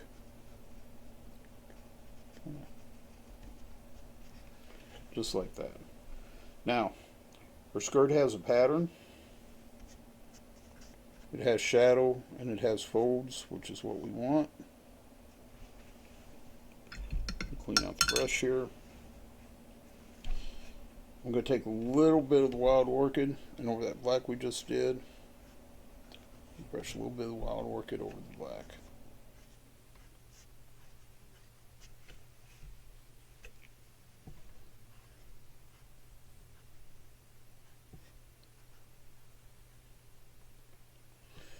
And there we have it.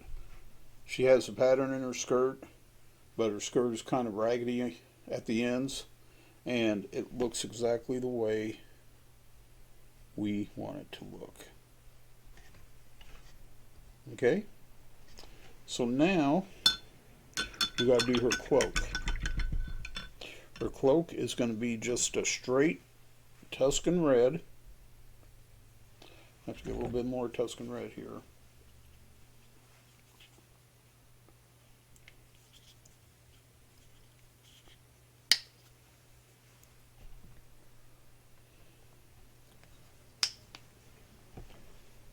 That is all it is.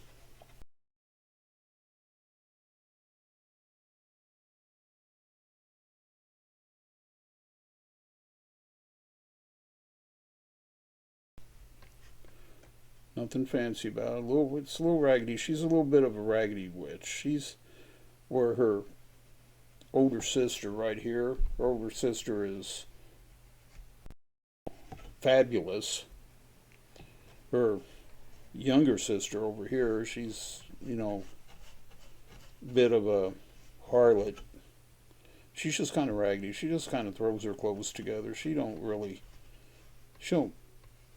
care that much how she looks. She wants to be young, you know, like all witches do. All witches like to be young. But for her, you know, any old thing that she wears will do. She don't care. She don't try to match anything up. She's just who she is. Now we're going to grab just a little bit of black without cleaning out the brush. We're going to add some contours in here.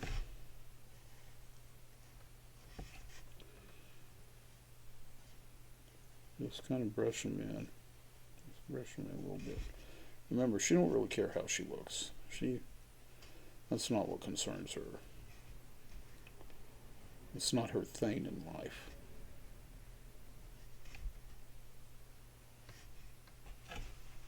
All right, and that's her cloak. Pretty simple. Now we got to do her top. We're going to do her top in the jack-o'-lantern orange. Just going to come in here and we're going to fill that in. Do a nice thick layer of the jack-o'-lantern orange in her top. And again, you see the swirls are showing through in the background. That's fine. We want them to show through. It adds this nice little kind of mystical contrast in there. Give her a little more here. And then I'm going to darken up her orange slightly. And the way I'm going to do that is I'm just going to grab a little bit of the burnt umber. We still have some right up here that's available to us. We're going to go in here and we're going to slap some burnt umber in there. Darken that orange up a little bit.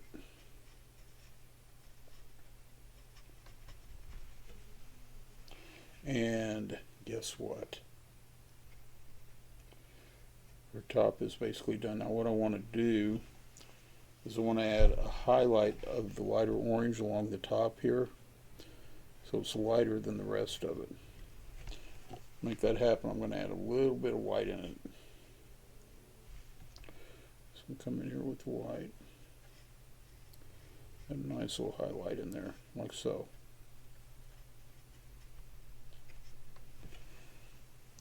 And there's her blouse. Now, we have to do her belt, just like we did with the other sisters. And I need to get some more burnt umber. I'm almost out of it. We'll grab some burnt umber.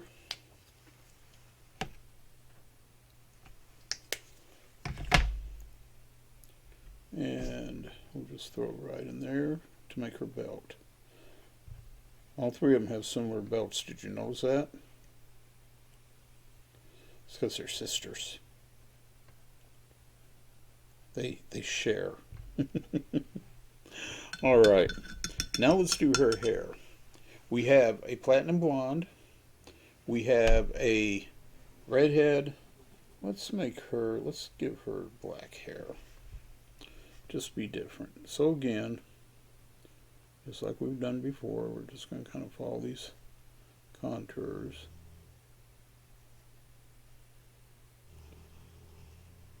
Up and around.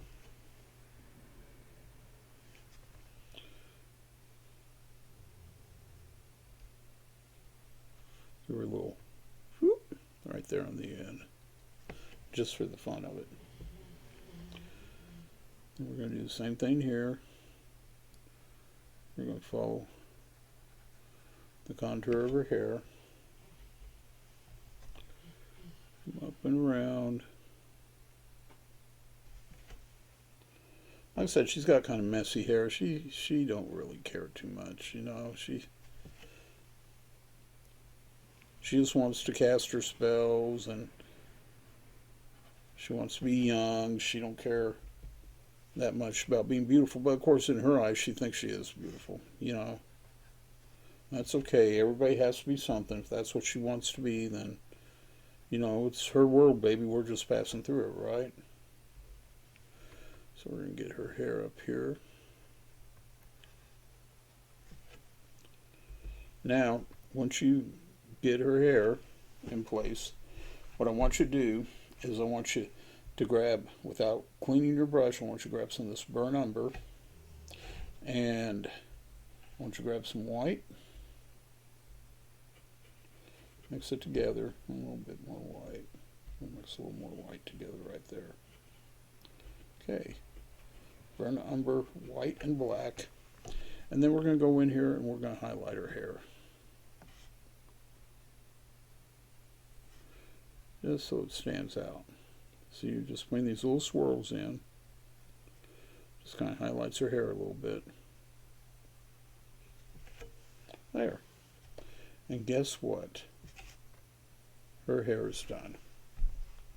Isn't that cool? Now, we got to do the same thing with her that we did with the other sisters. We have to come in here. I need to get a little more of the natural buff. Oh, looky there. Got some of the orange here. Let's get that wiped off while we can. See, I'm going to correct that. I'm going to correct it right in front of you. Nothing hidden here. I made a mistake, had an accident, but I'm going to correct it. Got some of the natural buff in here. Grab a little bit of the dragon fruit. And we'll just blend that back, and we got rid of it. Now, we want to come in here again. We're going to do a darker pink, and we want to follow her contours, right? We want to add this dark highlight here. And just like with her sister on the end, she's got quite a bit of skin shown, especially in her arm here, so we're going to do some highlights in the arm.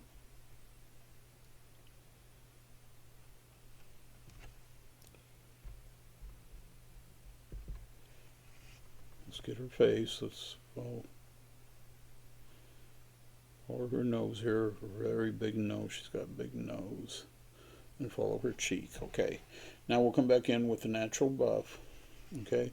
We're going to add some highlights. We're going to put some highlights in her hand here. I'm just going to kind of blend those back in like that. Then we're going to do the same thing with her face. We're going to put a little highlight on her nose. If I can get some color on here. Put a little highlight on her nose. Kind of make it show up. Put some highlights in her cheeks. Okay. And that basically takes care of her skin tone. Now, we have elements that we have to add. So what do you say we start with those lightning bolts? What we're going to do is we're going to take some white. Come here, white.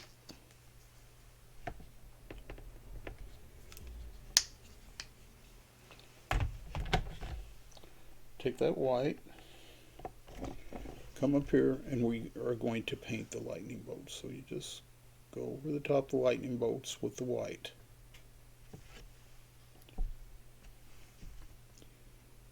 Just follow them up.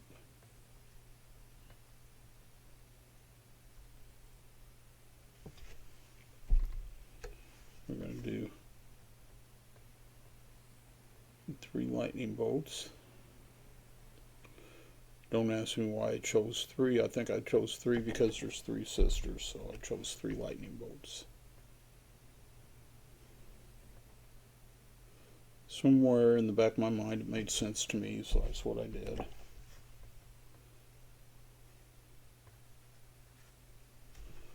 And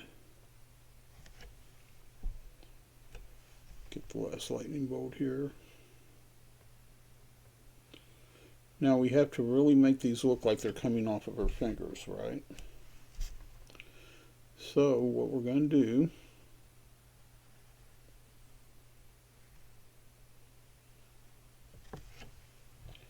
is we're going to take some of this white and take some of that white, and I want you to kind of work your brush so that you get a lot of it out of there.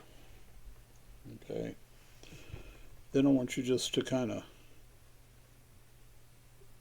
brush a little bit off of her fingertips so it looks like energy coming up off the fingertips. There's an energy there. Okay. Then once you grab some of that wild orchid, and using the liner brush, I want you to follow those lightning bolts.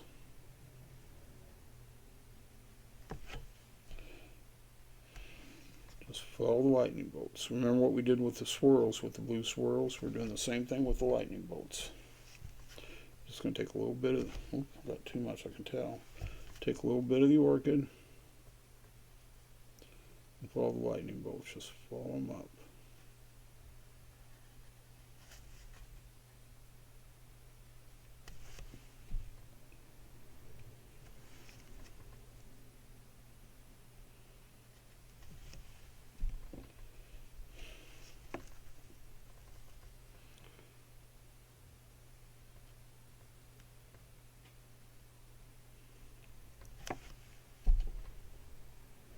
Just follow them up there. Just follow that. So it'll work good. If you get one that's too dark, like I just did there, just take your white, go back over it again. See? It lights it right up. Use a little bit of wild orchid. Come down here on the fingertips and brush up. All sorts of energy coming off of her fingertips. Okay? And there you have your lightning bolts. Really that simple, nothing to it. Now, our next thing that we need to do is we need to do this vacuum cleaner here. So, what I want you to do, I want you to clean out your liner brush. Just put my hand right in the paint. Hate that when that happens. I want you to take your liner brush. I want you to do the handle first. Just come down and do this handle. Now, why she has chosen a vacuum cleaner for her ride is beyond me. I have no idea. But it's, maybe she just wants to, maybe she wants an upgrade. I got a little accident right here that I'm going to take care of real quick. I'll just take care of that real fast and get rid of it.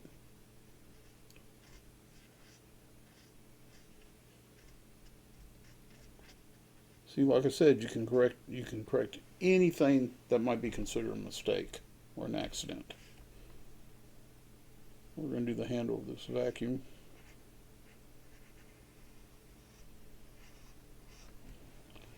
And then we're going to do the head of the vacuum.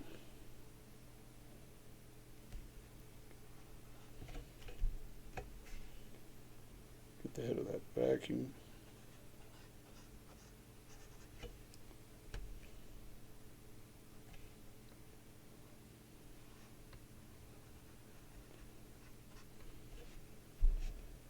And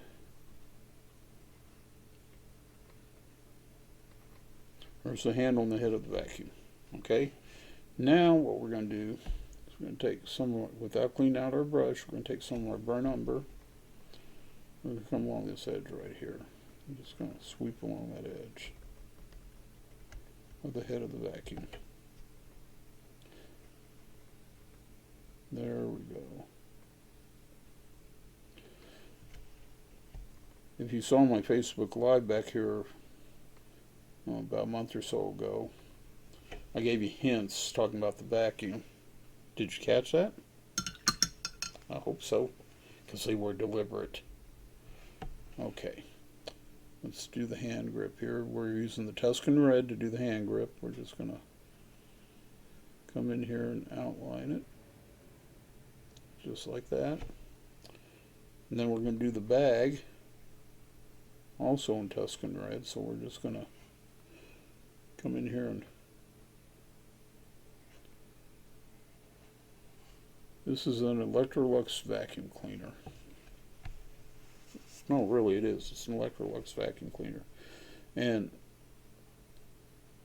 everybody knows that nothing sucks like Electrolux. Old dad joke.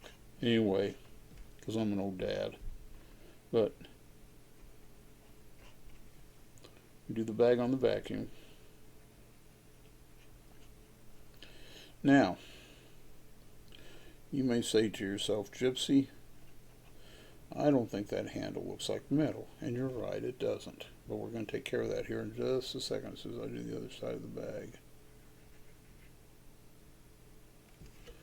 I'm going to show you how we're going to make that handle look like metal.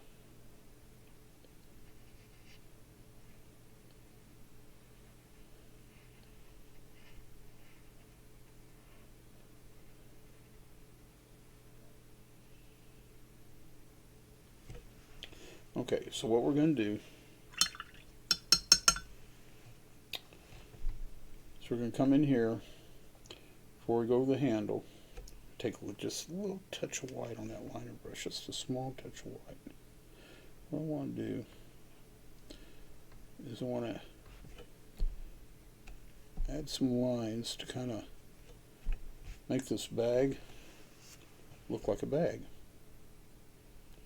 I'm just going to add a few little lines here. Make it look like a bag.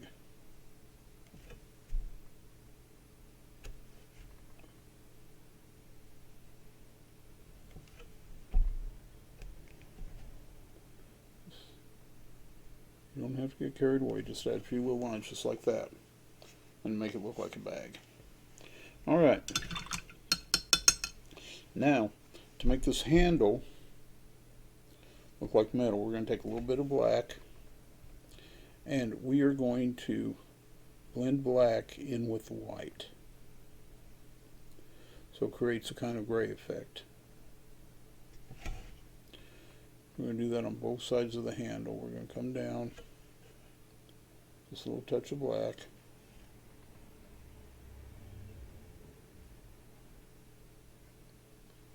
and come down on the side of the handle.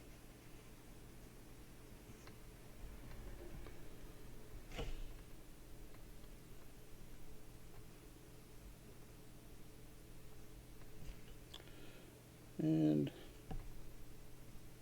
we're going to make this look like metal just by blending a little black back in so that it turns gray. Gives it a kind of gray metal look. Just kind of use that liner brush, kind of blend it back up into itself. And there you have it. Now it looks like a vacuum. Now, next thing we got to do is we got to, remember I told you the circles that we were going to come back to them, so I'm going to use the liner brush. No, actually I don't think I will. I think I'll use the round one. We'll come back to the liner brush. We will use the liner brush before this is done, but for right now we're just going to use the round one. And we're going to go in here and we're going to do our circles. Just like so.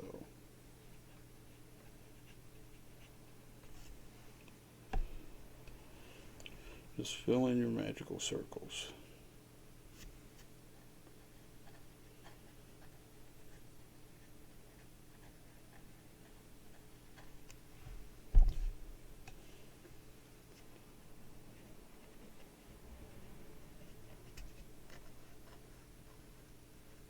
Get them all filled in.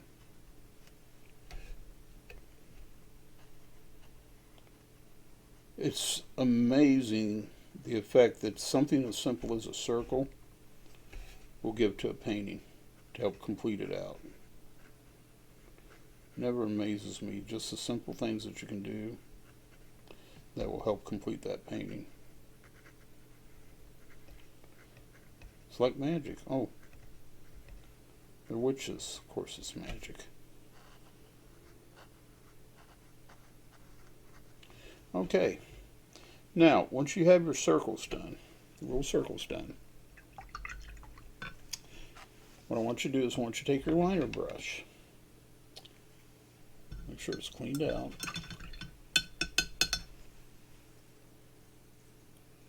and we are going to, I was trying to decide what color to use. I'm going to use Wild Orchid. So what we're going to do is we're just going to come around the edge of each circle. We're just going to lightly paint that circle. Now once you paint that circle with that purple, I want you to grab a little bit of white. I want you just to add a touch of white on one side, like that.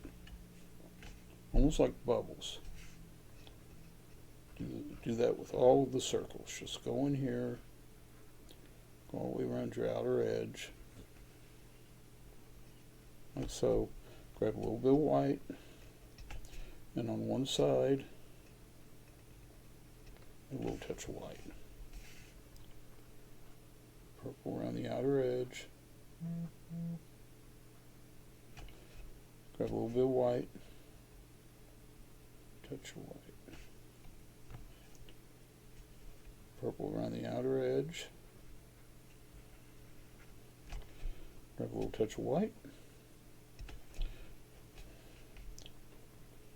Touch of white in there. Come on, white.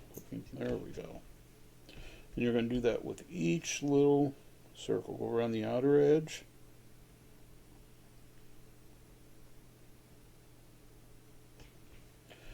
Get a little bit of white. And put it on there. Outer edge.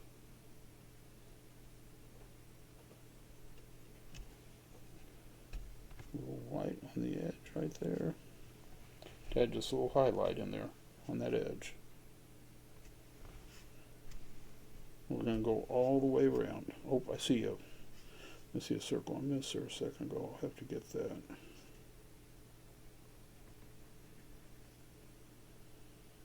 Go on that outside outer edge.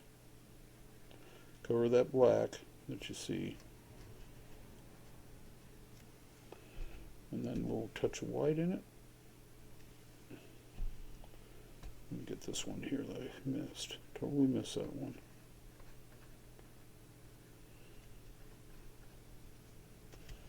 Okay, I'm going to grab my purple. Around on the outer edge. A little touch of white. That one's done. We're going to do these up here. Purple around the outer edge.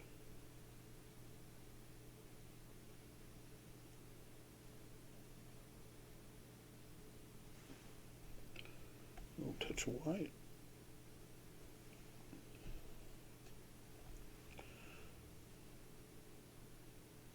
Like so. Purple around the outer edge.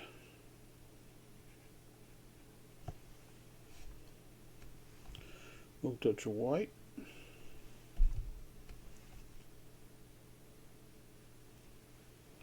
And we'll go to the next one. We'll work these down. Purple around the outer edge. Like so. A little touch of white.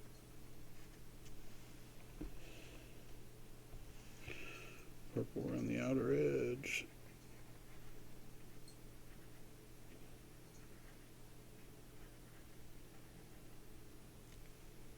And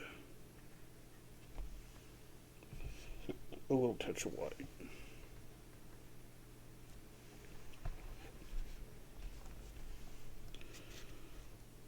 Purple around the outer edge.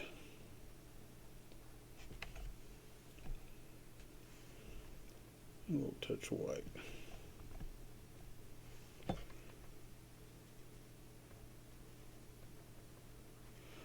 How's your painting looking? I really want to see. So make sure that you take pictures and you post them on the Mad Hatter Facebook page so that others can see what you did and so that we can see what you did. Now, if you don't want to post them on the Mad Hatter Facebook page, that's fine. You can send Mad Hatter a message and I'll take a look at the messages and I'll look at what you painted. And I'll ask you if we can post it anonymously if you don't want your name attached to it. You know. But hopefully you want your name attached to it. Hopefully you've created a beautiful piece of Halloween artwork here. Very colorful Halloween artwork. And I really want to see what you've created. Oh, missed one up there. We gotta get this one.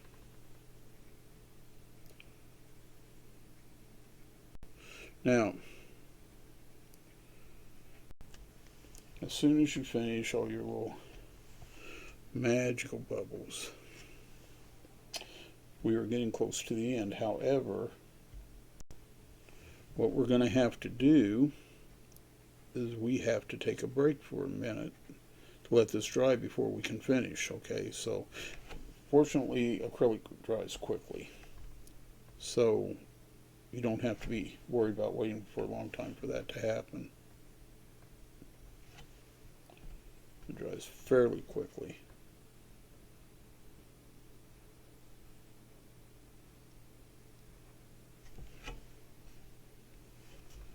Almost there with the little bubbles in the sky.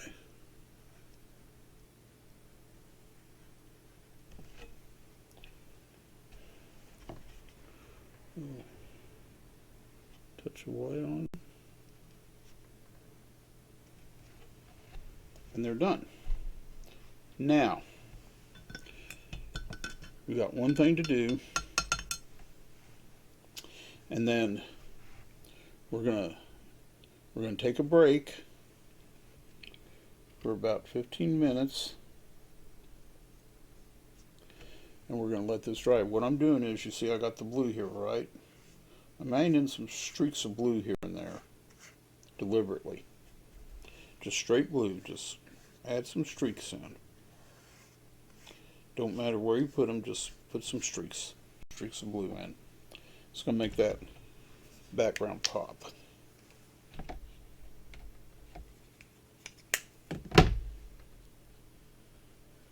Just find some places where you think it'd look good to add blue, and add some little streaks of blue in there.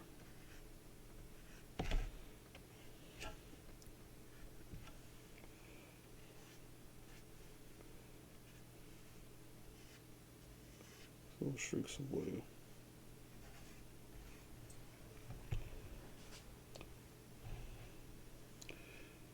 The reason why you're doing that is it causes your background to look like it's swirling even more. Just like that.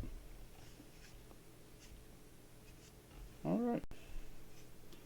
I'm happy with that. Now, as I said, we're going to take a break for a second. And when we come back, we will finish this up. But this needs to dry for a moment before we finish it up. So let's take a break, and I'll see you in a minute.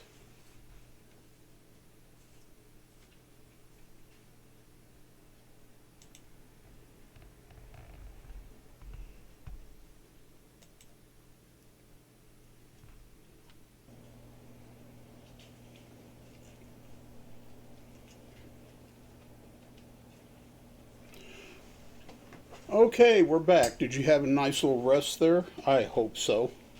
So, now it's time to finish up the painting.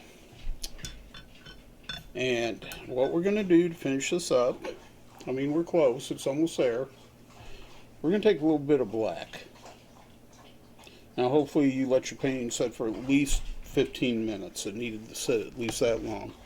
We're going to take a little bit of black, and all we're going to do, very carefully, with our liner brush, get a little bit of black on the liner brush,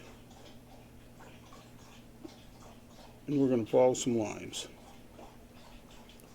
Just very carefully. Don't get carried away, okay? I need to get a little more black there.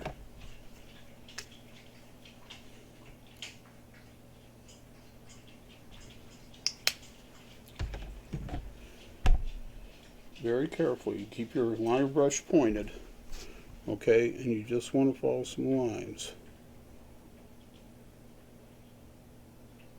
Kind of, they don't have to be solid lines, okay? You're just kind of, you're doing some highlights here is what you're doing with the black.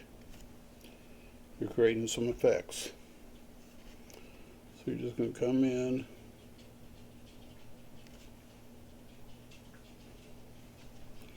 You're going to create some effects.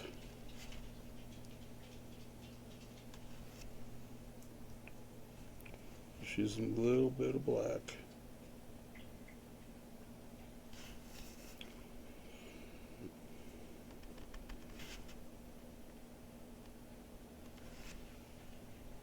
See how that's working? Just causing that to stand out a little bit more than it did. Do her nose there.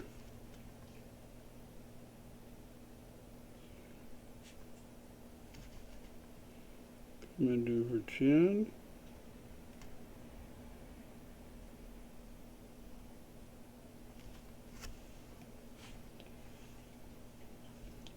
And you make her stand out a little bit more just by applying a little bit of black in there. Like I said, you don't have to add much. Don't have to be solid.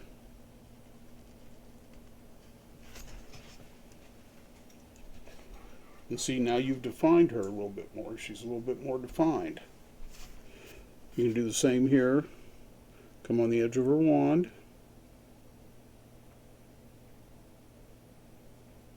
Just come down the edge of the wand. You don't have to do the whole wand. Just do that. Defines the wand a little bit more. I wouldn't do the swirls, and I wouldn't do the bubbles. I'd leave those alone. I'd leave them just the way they are. But it don't hurt to, like, define her thumb here.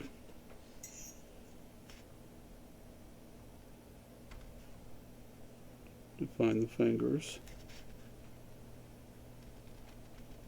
Add a little definition on the arm. Just like that. And see, it don't take much. You've defined her a little bit more. And she's got a little more shape and form now. I'm a big fan of Van Gogh, and any of you that have done paintings with me before, you've heard me talk about it. One thing Van Gogh did that he was way ahead of his time on, and nobody nowadays really thinks much about it, but when you go back and you look at it, it causes you to kind of rethink Van Gogh a little bit. Go look at his paintings. You'll see that he actually outlined his paintings, a lot of his paintings. And most of the time they were outlined in black. That's what he did. And at the time they were aghast that someone would outline paintings in black. How could he do such a thing? That was horrible. But yet it defined his paintings, and it made him stand out. And you know what? There was not one thing wrong with him outlining his paintings in black. The majority of his paintings, if you go look at them, especially if he's doing people or he's doing objects, they're outlined in black. We're not really outlining everything in black here. We're just we're going in and we're adding a little definition, a little slight definition. Is all we're doing. By just adding little touches of black. Just putting some definition in.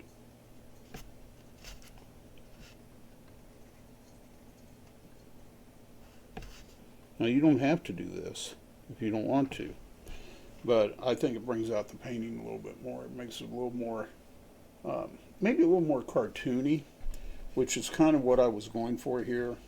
I wanted more of a cartoony feel to this. But it's up to you. Outline in black or don't outline in black. That's totally, completely up to you. It's your painting. You do with it what you want to do. As for me, I'm going to put just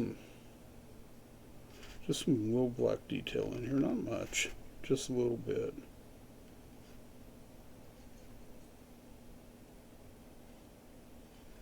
Just to define it a little bit.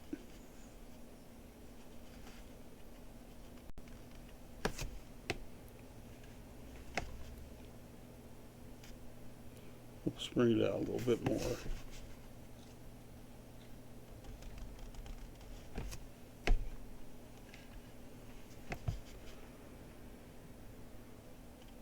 Like I said, they don't have to be solid lines. You can just go in there and just slightly touch.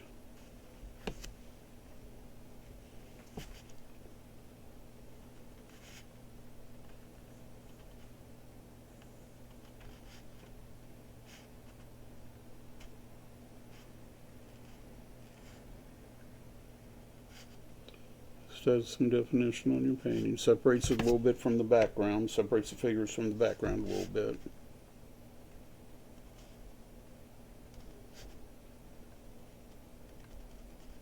You know, before I started painting,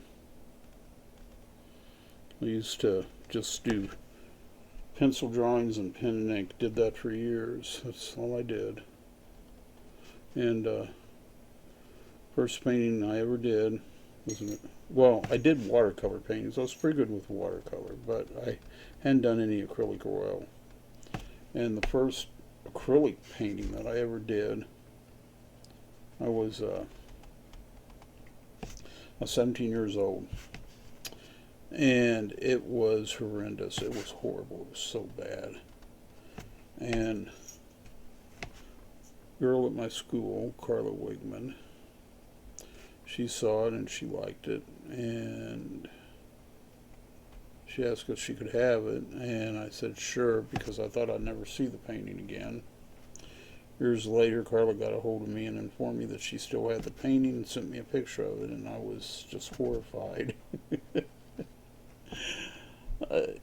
It was kind of nice, though, in a way, to see how far I've come from my very first painting. And the reason why I'm telling you this is because if this is your first painting, hang on to it. And then later on, when you've done more paintings and you've developed your skill a little bit more, go back and take a look at your first painting.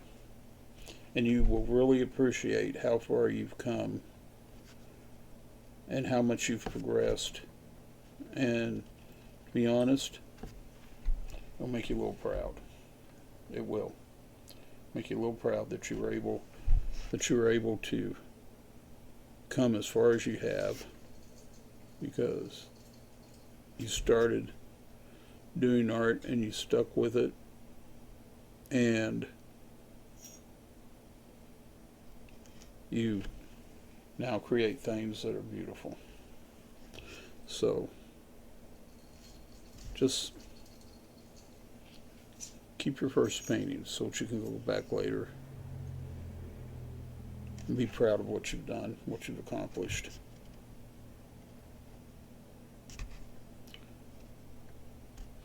So you can just add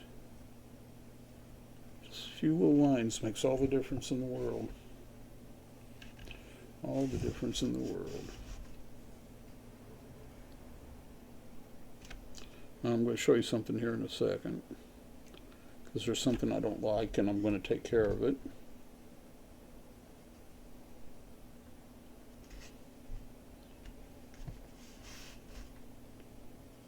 And if you do a painting, there's something in your painting you don't like, don't hesitate to go back and correct it. You know? I'm trying to show you how to do these, okay? I'm trying to give you the knowledge on how to do them. But maybe, you know, you see something in your painting and you go, well, you know what, I think that would have looked better doing this. Go do it. You're not gonna hurt my feelers. Art is definitely subjective. It's a very subjective medium, but it's also a very fluid medium, which means that if it's your painting, you can go back and correct it. Now, if there's a Renoir hanging in a museum and you don't like something about the Renoir, needless to say, you can't go back and correct that. They end up in jail. Huge fine. Have to pay for a $1 million painting. But what you can do is you can look at a print of that Renoir, and you can go in and you can do your own version of it, just like we did here a couple of weeks ago with the Fall Starry Night. That's my version of Starry Night for a fall setting. Now, later on, I'm going to do a summer and a spring setting of Starry Night. I've got some plans for that. And I'm actually going to do a recreation of the actual Starry Night. It won't be as grand as Van Gogh's Starry Night was, but it will be my version, and I'll be proud of it. And you'll do it along with me. You're going to paint along with me and do it, and you'll be proud of what you do. But yeah, if you have a painting you've done and later on you look at it and you're not real happy with something that you did in that painting, don't hesitate to go back and make a correction on it. Even though your signature is on that painting, a painting is never really done. It is never really done. It's a fluid thing. As long as you live and breathe, as long as you draw a breath, you're able to go back and you're able to do something different with that painting. You know, I have a couple of paintings that I disliked so much that I paint over the top of them. I didn't even try to correct them. I just paint over the top of them. I'm like, yuck. Just went in and did my thing and put a new painting over the top and was a lot happier with the new painting than I was with the old one. So you can do that too. You do a painting that you don't like and you can't think of any way to correct it, or you try to correct it and you're still not happy with it, and paint over the top of it. All the great artists do. Van Gogh did. He definitely did. Oh, look at that. See, look at that. I smeared a little bit right there, so I got to correct that. I got to clean that up. Actually, there's two places I got to clean up here, so I'm going to clean that up just by, I'm going to grab a little bit of yellow. Oops. Didn't get all the black out. Shame on me. I'm going to grab a little bit of yellow here. Just a little bit of yellow. Just going to go over that. See? I corrected that quickly. Another thing I want to do is I want to grab a little bit of this blush, buff, whatever it's called. I want to thin out the line on her nose. There we go. I'll put a little pink into it.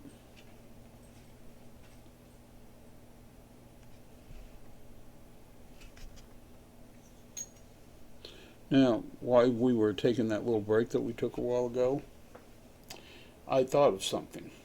Oh, I didn't do the broom. Let's do the broom first, and then I'll tell you what I thought of. Let's just go in here and just highlight that broom a little bit. Not much, just a little bit. Just put some highlights in it.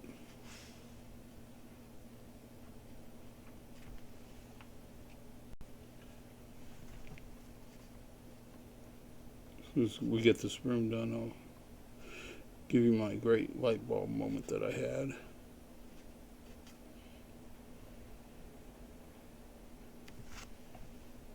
Okay, almost got that broom done.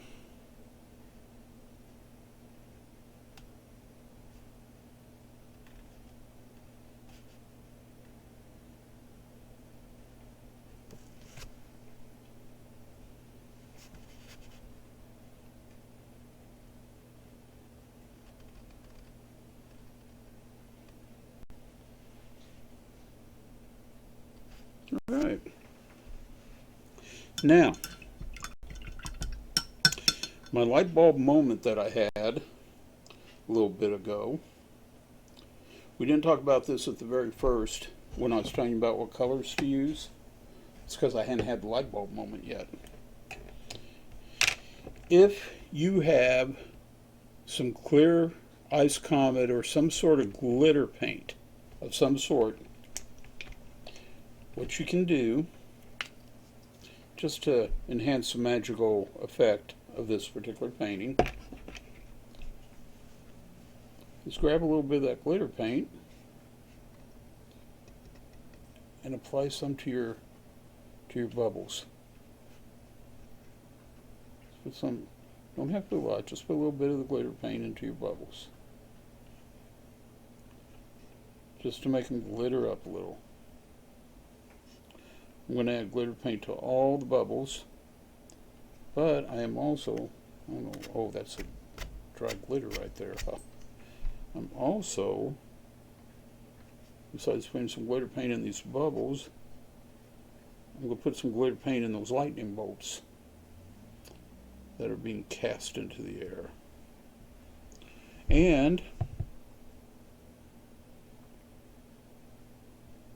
you don't want to overdo things, right? Worst thing you can do is overdo. What I am going to do, after I get the glitter paint into these bubbles and into the lightning bolts,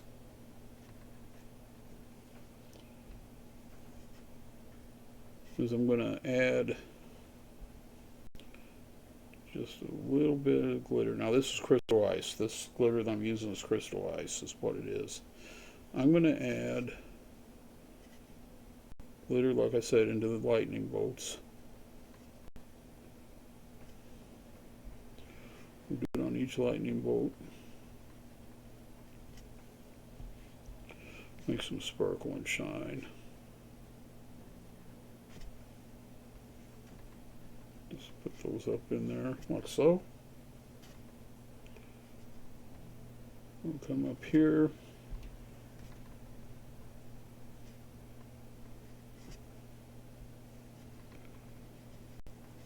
Magical lightning bolts.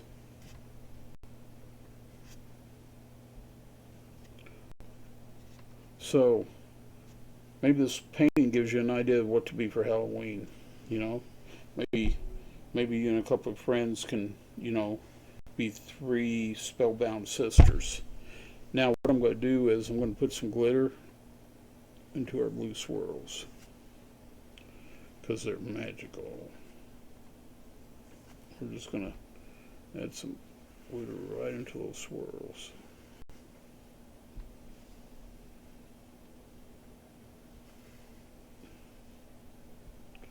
A little glitter in there.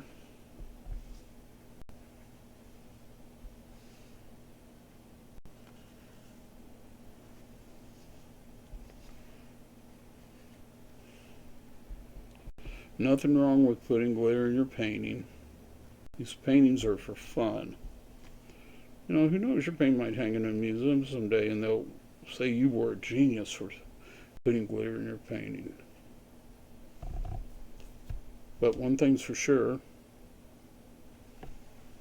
it's your painting, and you can do with your painting whatever you want. And if you want to cover the whole thing in glitter, again, your painting, you do what you want with it. Whatever makes you happy, you do it.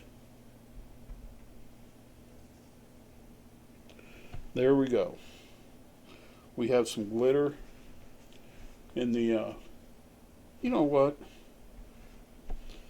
Just because I'm crazy, what if we add touches of glitter into their hair?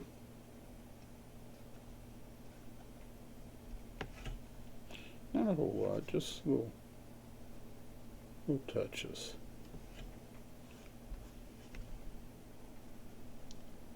What do you think?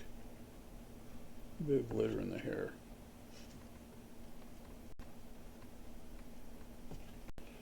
Maybe add some glitter over here into this one's hair.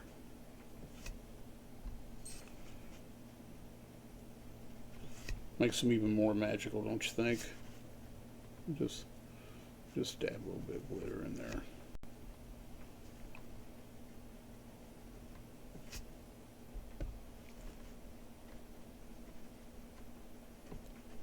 Put some glitter up in their hair. Make them magic sisters.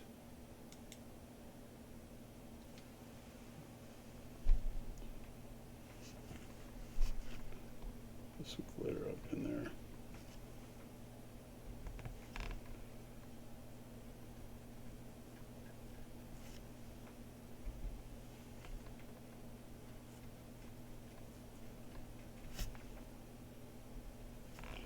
I like it. I like the glitter in their hair. Looks good.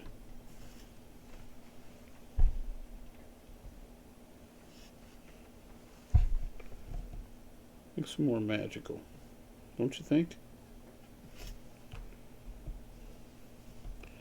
I personally think it does.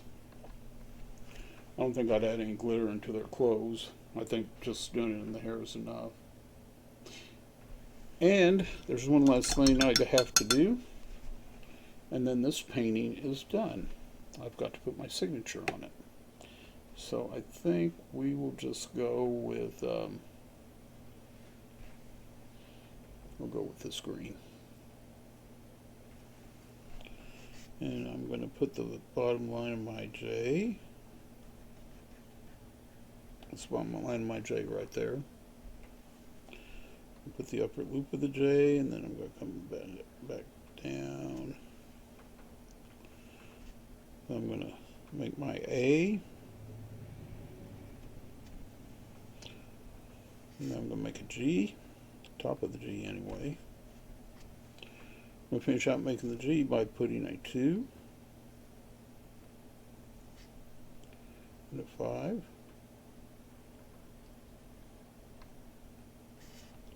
And this painting is done. And as you can see, we have created this magical scene of Spellbound Sisters. They're casting their spell, and I wanted to give it a kind of, when I did this, I was thinking like comic book effect, and that's what I was trying to get. I was trying to get the effect of a comic book. Do you think I accomplished that? I hope I did, because that's what I was going for, was a comic book effect, and I hope it worked out. Anyway, Spellbound Sisters, and I really, really, really, really hope that you enjoyed it, okay? It's a different sort of painting than what we've done before.